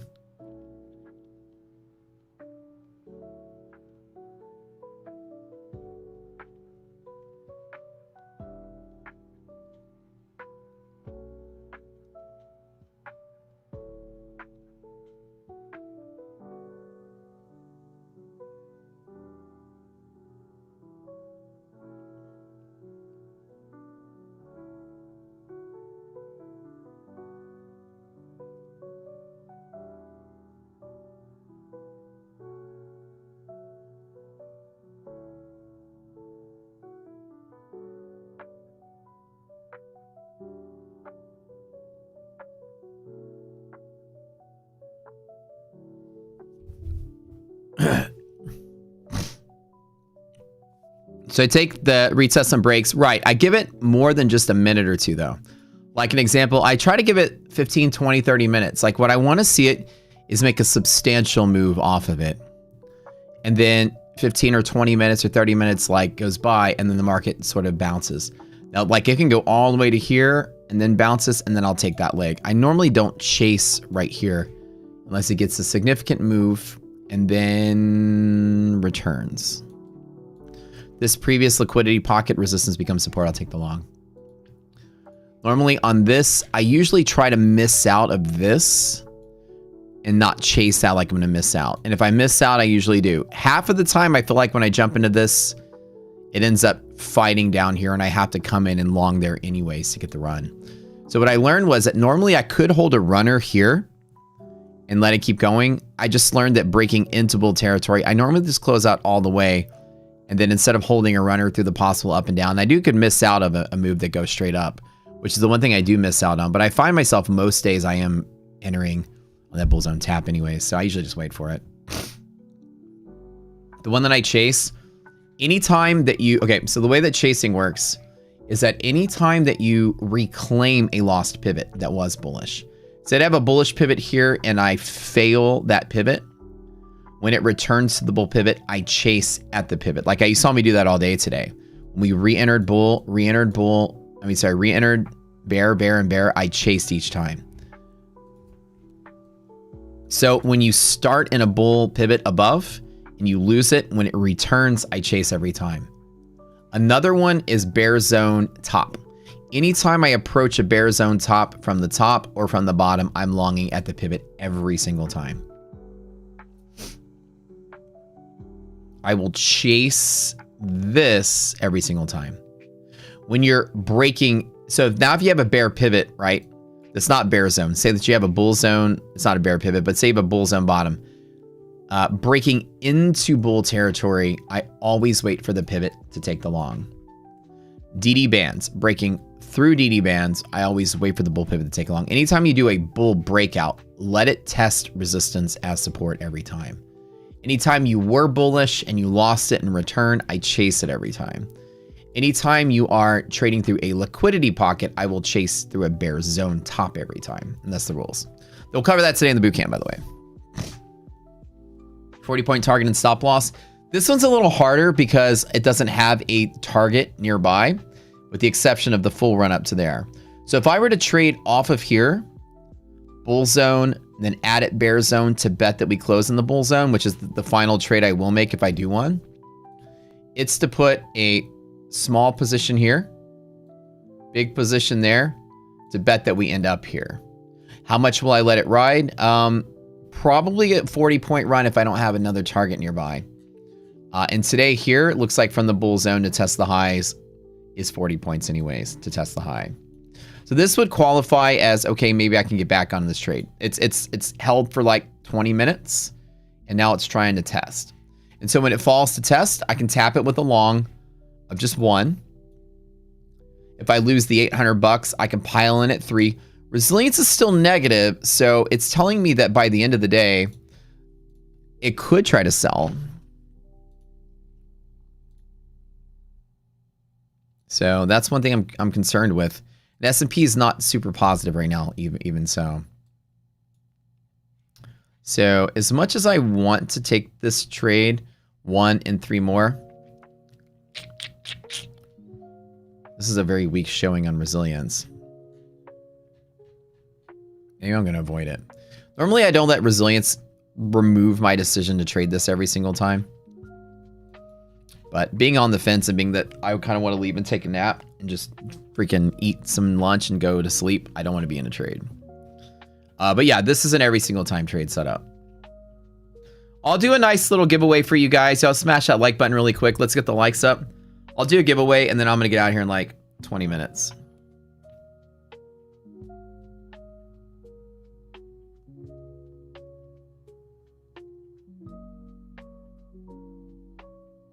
Let's see. Pretty nice extended for part 3.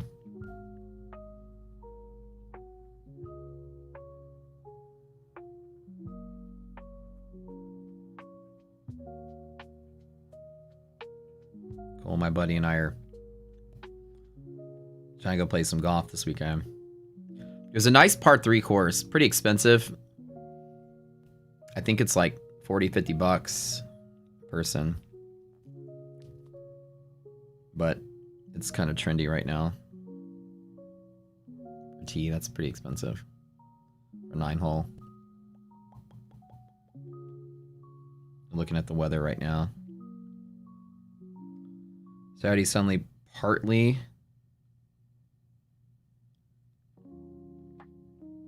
Partly. 20% chance.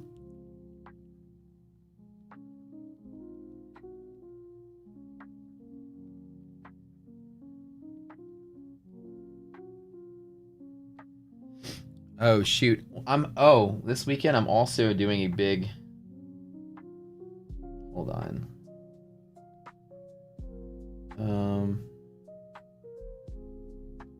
Do I get a turkey today?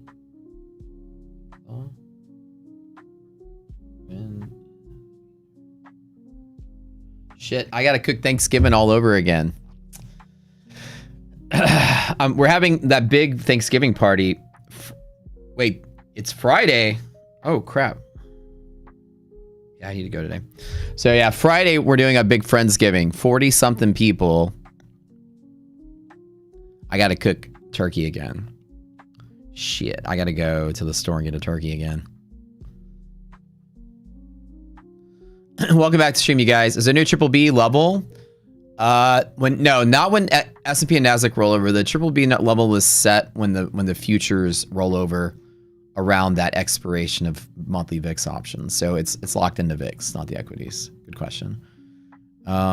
You were so right today. It was down 1,000 and told yourself small positions. You're back to positive. Got to step over trading. Nice, right? You dug out of the hole.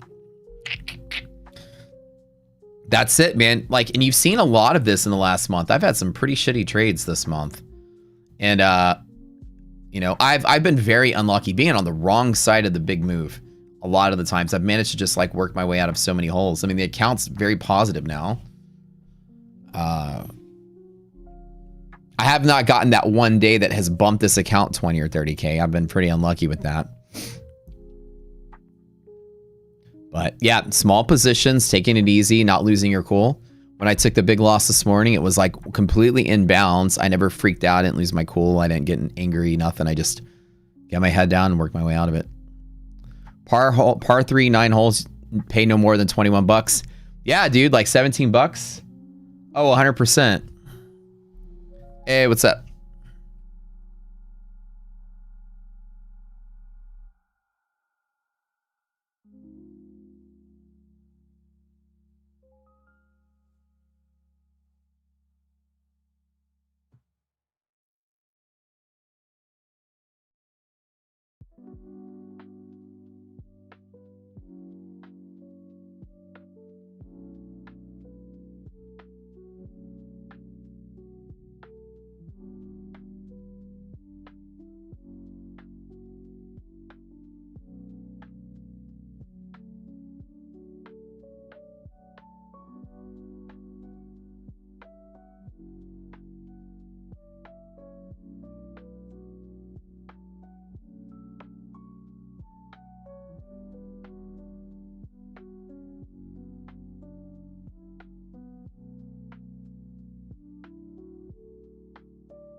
That was my my tailor, or my rep for my tailor. She's calling me to invite me to their trunk show thing.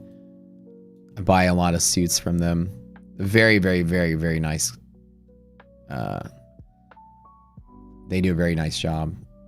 Custom suits from scratch. Ever since I became an adult, doing stuff in life. Nothing fits you. Nothing is a better purchase for a dude than to have a custom tailored suit. Like you go out there and you can buy a suit off the rack somewhere, but if you spend like, you know, a couple $1,000 for somebody to like tailor it exactly to you with the custom specification, you can wear that thing everywhere. Get a black suit, you can wear it to every wedding, every funeral, every black tie event, every charity thing you go to. One suit, and you'll walk in and you'll look like James fucking Bond. That's it. Have a tailor, yeah. I used to go to the department store and get like an Armani suit or something, then have them tailor it to me. Not even as good as somebody to make the whole thing to spec to fit you. And you'll go to every job interview, you'll go to everything, and people will like notice you'll look different. Yeah. Tailor suit, good pair of shoes, black shoes. If you want the most versatile suit, a navy suit's the way to go. Black is has a little more formality to it, but a navy suit kind of blends everywhere. A pair of black shoes, pair of brown shoes, you can fit into any situation. I know this because I had a personal stylist for a while. I hired somebody to teach me how to, because I wear I dress like an aging rocker dude. Like I wear black t-shirts and band shirts and, you know, black biker jeans and boots. Like I don't, you know, I was like, I'm starting to go to like adult things, like charity galas and like fancy parties and this and that. Like I'm now, you know, being asked to do things where I might have to dress up, and I need some help. And somebody was like, oh, well, this is what you need to do. And they took me all shop and they introduced me to this tailor and everything. I learned how to be an adult. I was such a low-key headbanger rocker guy. I didn't know anything about style. Like, and then like 7-8 years ago, I hired someone.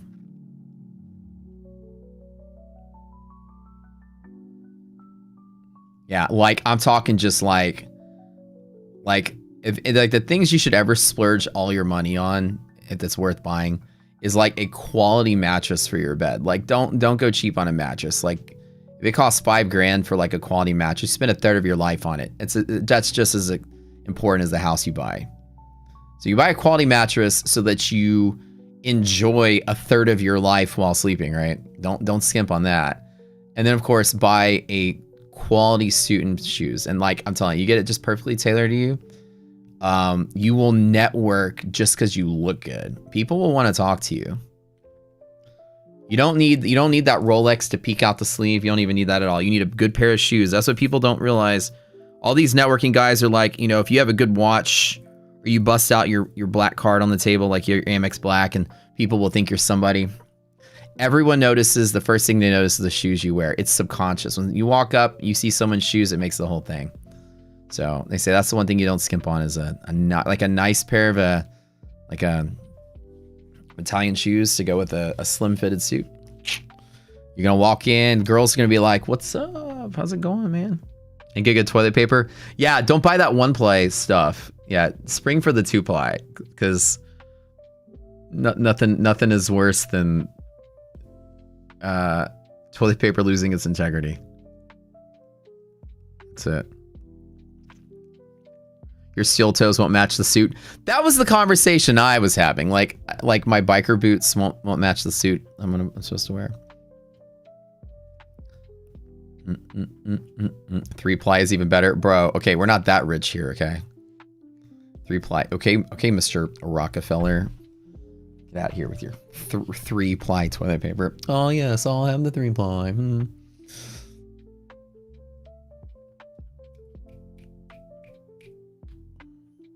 So this Taylor, the girl that I work with, she's just the account rep.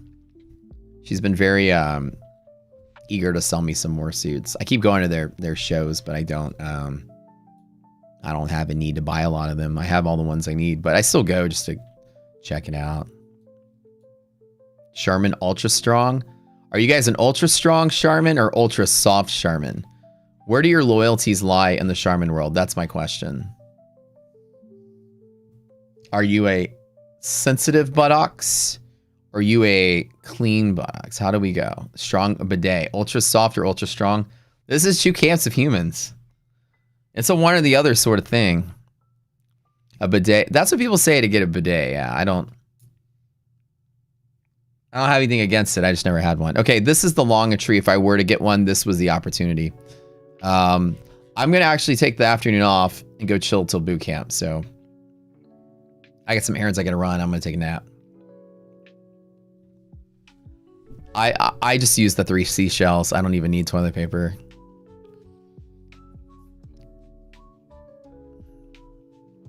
You guys know how to use the 3 seashells, right?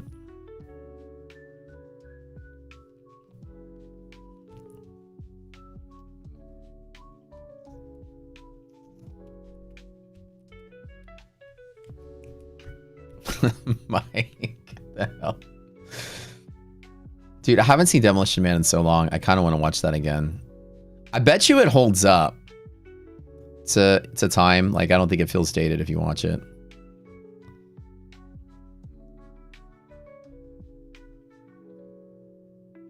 This is a rat burger? See.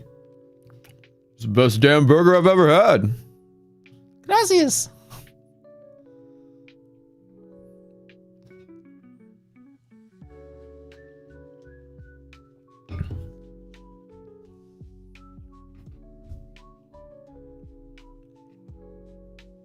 One last swoosh fan. All right.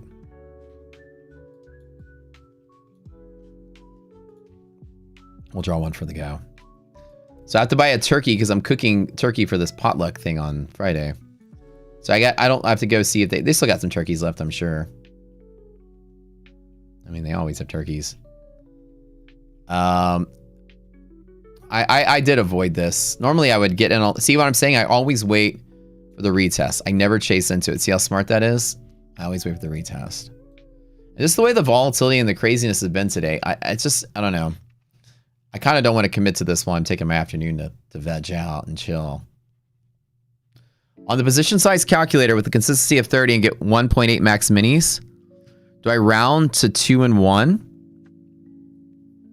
No. What it picks, you pick something between there. So the goal is you're going to pick something that's in the middle of those two recommended, because both of those are the boundaries to hit your target. So if you're talking about this one, this guy right here, you go in there and you type in something and it comes up with these two numbers. These are the numbers that match all your conditions. And then what you do is you choose a normal that's in between the two. And it's up to you to choose. You can choose the max or the min as a good starting point to find out what you want to do.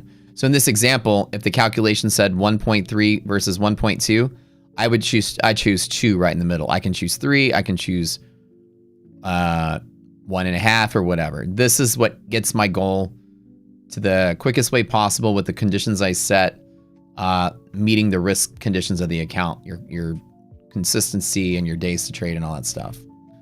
So you got to pick one in between as your normal, and then everything else, medium and small, is based off of that. Wait, a greenbird turkey? Wait, what's that? What's a greenbird turkey? Never heard of this. Greenberg smoked turkey. Dang, a smoked turkey. Okay. I wonder if it's any good. So you can order it and they send it to you, and then what happens? How do you heat it up in the oven? It's like already pre-cooked. You just heat it in the oven. They pretty good? All right. I've always been concerned with pre-cooked turkeys that you just heat up. I hear that people have horror stories. They get them and they're like dry and not any good. Is it not dry? Is it good? You get high with the turkey, the smoked turkey. Hey man, what's for dinner? You're for dinner. Oh shit. No, what, really? No way, man. Yeah. How much you been smoking? A lot, man. Get your smoked turkey. He's been smoking all day. All right. The best turkey you ever had? Dude, I like any, well, I've had smoked turkey before all the time at every barbecue place in Texas. So smoking like the entire turkey for Thanksgiving, never done. But smoked, like if you go to a barbecue place and they've got smoked turkey breast, that they slow smoke it and it's like perfectly like moist on the inside and like seasoned very well. Dude, it's like my favorite thing to get at a barbecue place. So I've had smoked turkey a billion times in my life.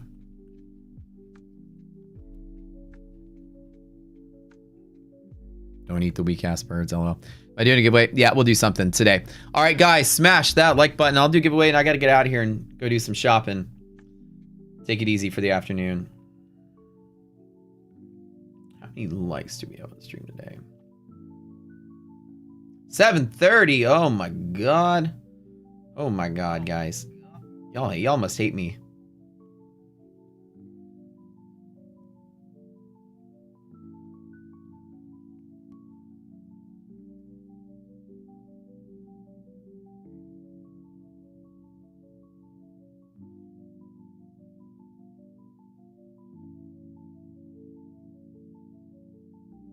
What do I want to give away today?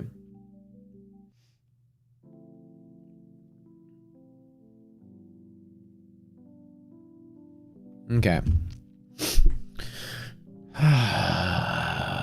do I want to do today? My funded futures.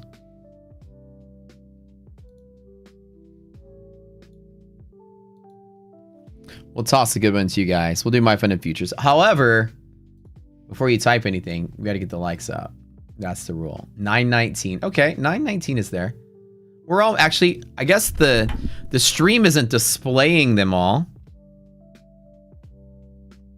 But my YouTube is displaying 921. Okay.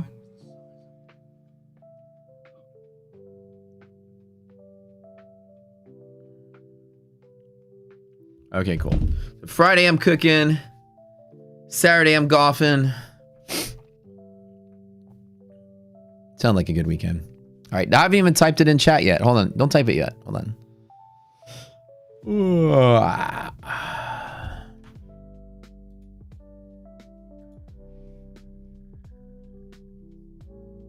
Where's my little wheel spin?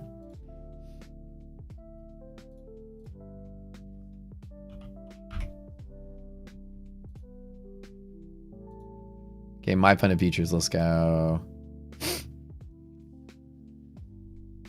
Come on, Tradeify our new plan. We already gave away Tradeifys today. We gave away 10 this morning.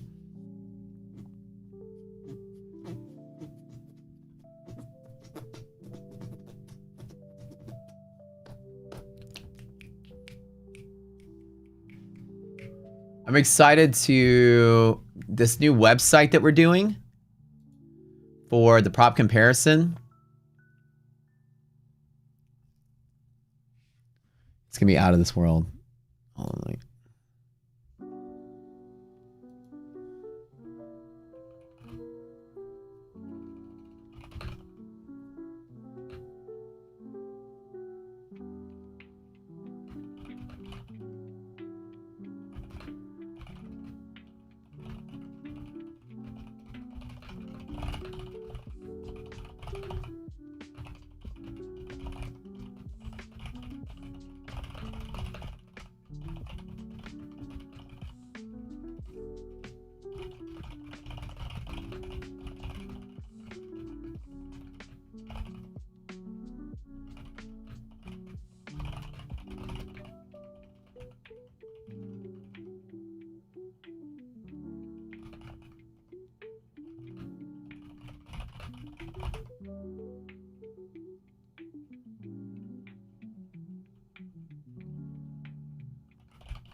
Putting money on that bounce. There you go. Yeah, I'm like so fatigued today. I just can't wait to just get out of here and rest up. Because I got boot camp today. We got strong boot camp this afternoon.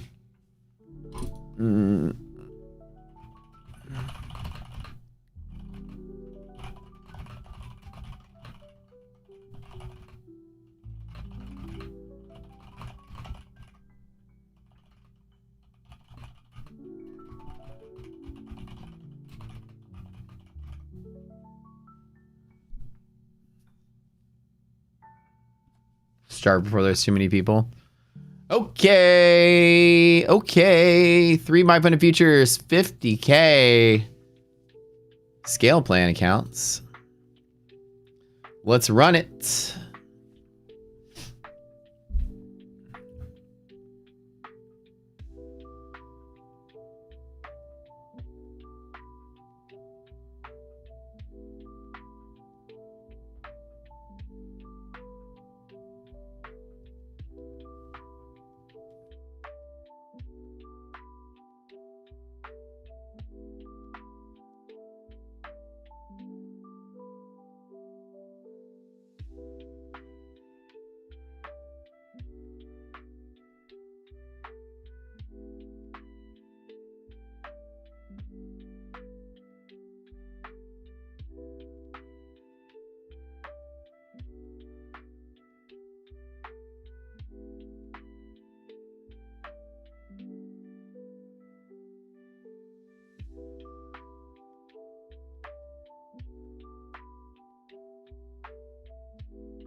Where's the energy? Come on.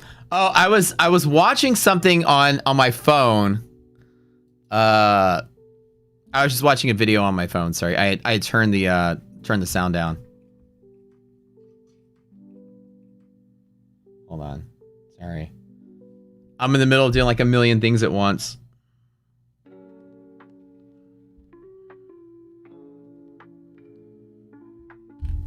Everybody's texting me and sending me stuff.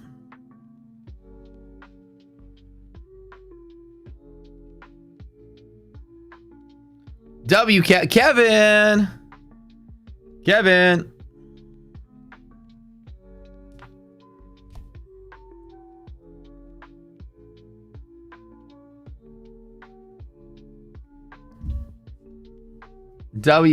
not Kevin KF.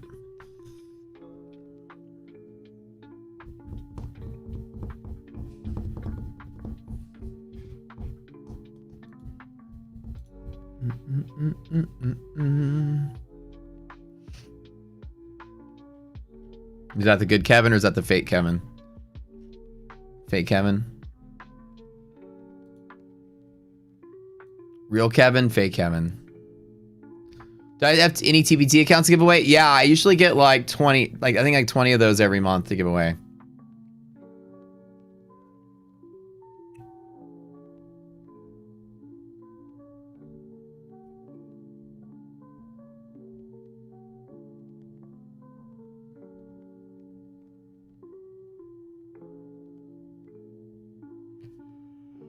Be whizzed. Be wise.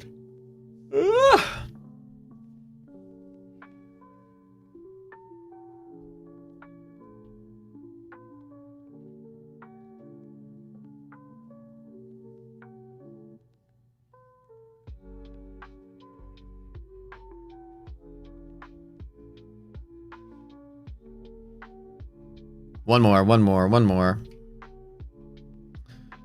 This is how we scoot. You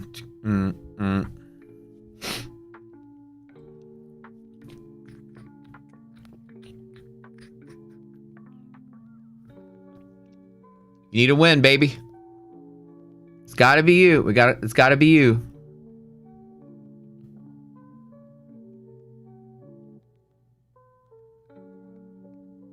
Walker Hound 4055.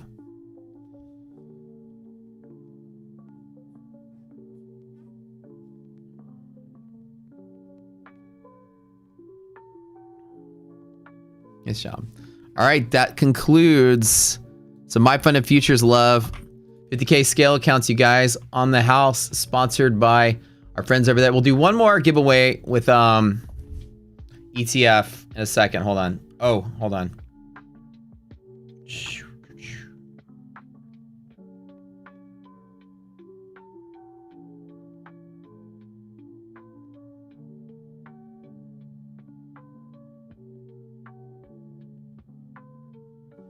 Okay, hold on. Wait, let me get this in the chat here.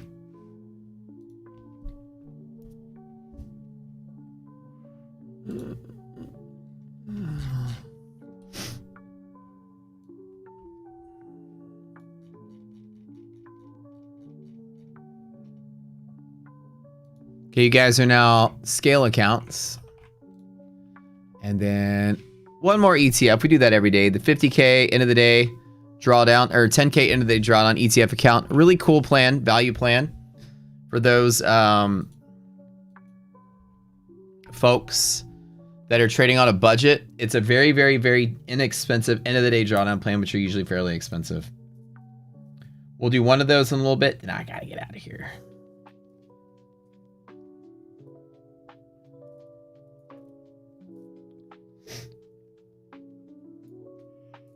All right.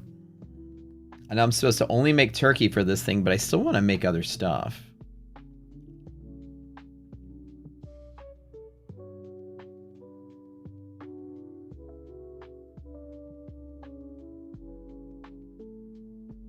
Everyone else is bringing something, so you're not supposed to go overboard. Since it's a potluck. So I'm just gonna do turkey and gravy, I guess.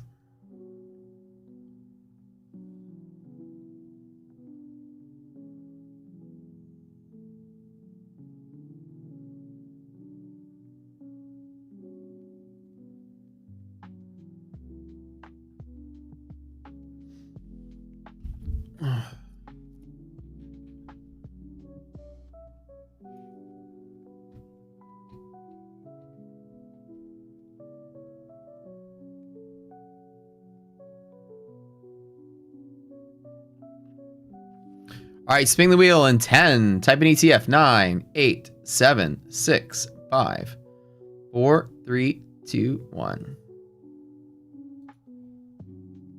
Wait, to give you the address for Friendsgiving? Oh, yeah, you can come over and have some turkey? Okay. All right. You're gonna kidnap my dog, dude, if I let you come over to my house. I know it. I'm gonna turn my head and Pickle's gonna be gone. I know you would steal him. Tima Squintes.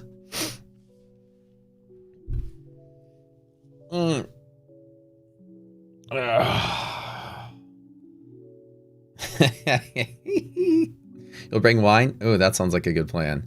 Turkey, wine. Let's do it.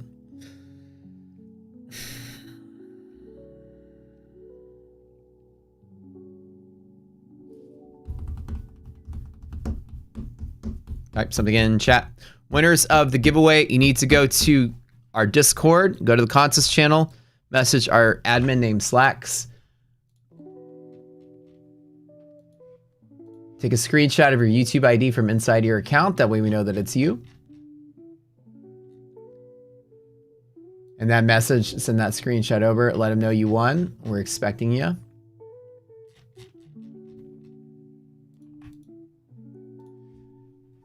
Have an account with My Funded Futures or ETF or any of these props that we work with. Have an account already with them. And then that email ID, send that to our admin, send him a message with that as well as that photo. And then he'll hook you up with the account and tell you how to get, or the instructions how to get your account, if your account. Thanks for tuning in, guys. I'm tired as shit, man. And I've had a crazy market day. I worked my way back to green. Better to just walk away a winner today. My world record accounts. Oh, I'm sorry. Off the screen there. I always move it down here for My Funded TV because the format is different. But this up here, this was the Funded Next accounts. I really pushed it hard in one of them. Crazy day like this. I got lucky with some of them. I didn't push with all of them. So that was pretty good. I added 22K to one of the big balances there. I'm currently sitting slightly above 300K. So like the journey is to 600 to get the world record. I can take the 300K payout probably now if I wanted to, but I'm going to keep going for the record. So we'll see. Make or break.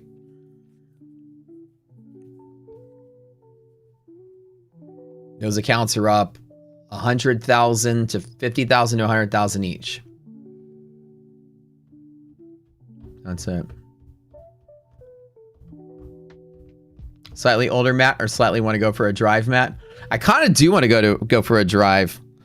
I've been kind of like just popping my car out of the garage and just spinning it around the block in my hour break between the stream and boot camp. Just to get some fresh air, man. It's cool outside. It's that time in Texas where it's not 95 degrees outside in December. It's not 120 degrees outside like it is in the summer. A nice, cool, crisp 50, 60 degrees. Roll the windows down. It feels really nice. Aston's downstairs in the garage. Gonna take her out for a spin and go get a turkey and come back. Pull up the HEB. Oh wait, Bash, which HEB are you at, dude? Maybe I'll come visit. But you're in spring, I thought, right? Which let me Google. If it's like within 20 minutes, maybe I'll come out.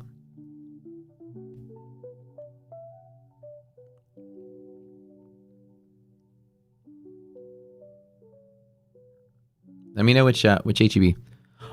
Oh, Montrose, but you're off today? Oh, dude, I gotta go today though. Well, that's right, you're in Montrose, okay. Dang, I would come by. I got to pick up a turkey today, though, because I got to have it thaw by tomorrow. Which is probably not going to happen.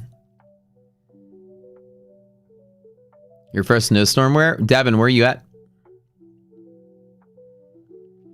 We should have a rock scooter meetup at HEB. They got a bar in most HEBs. We could sit there at that little wine bar. Have some drinks while we grocery shop. Yeah, I gotta do my my brine, so it's gonna have to brine while it's kind of frozen if I don't get it. If it doesn't thaw out enough. You're in Maine? Oh, nice. Well, y'all be safe out there. Enjoy yourselves. I'll see y'all at boot camp in 2 hours.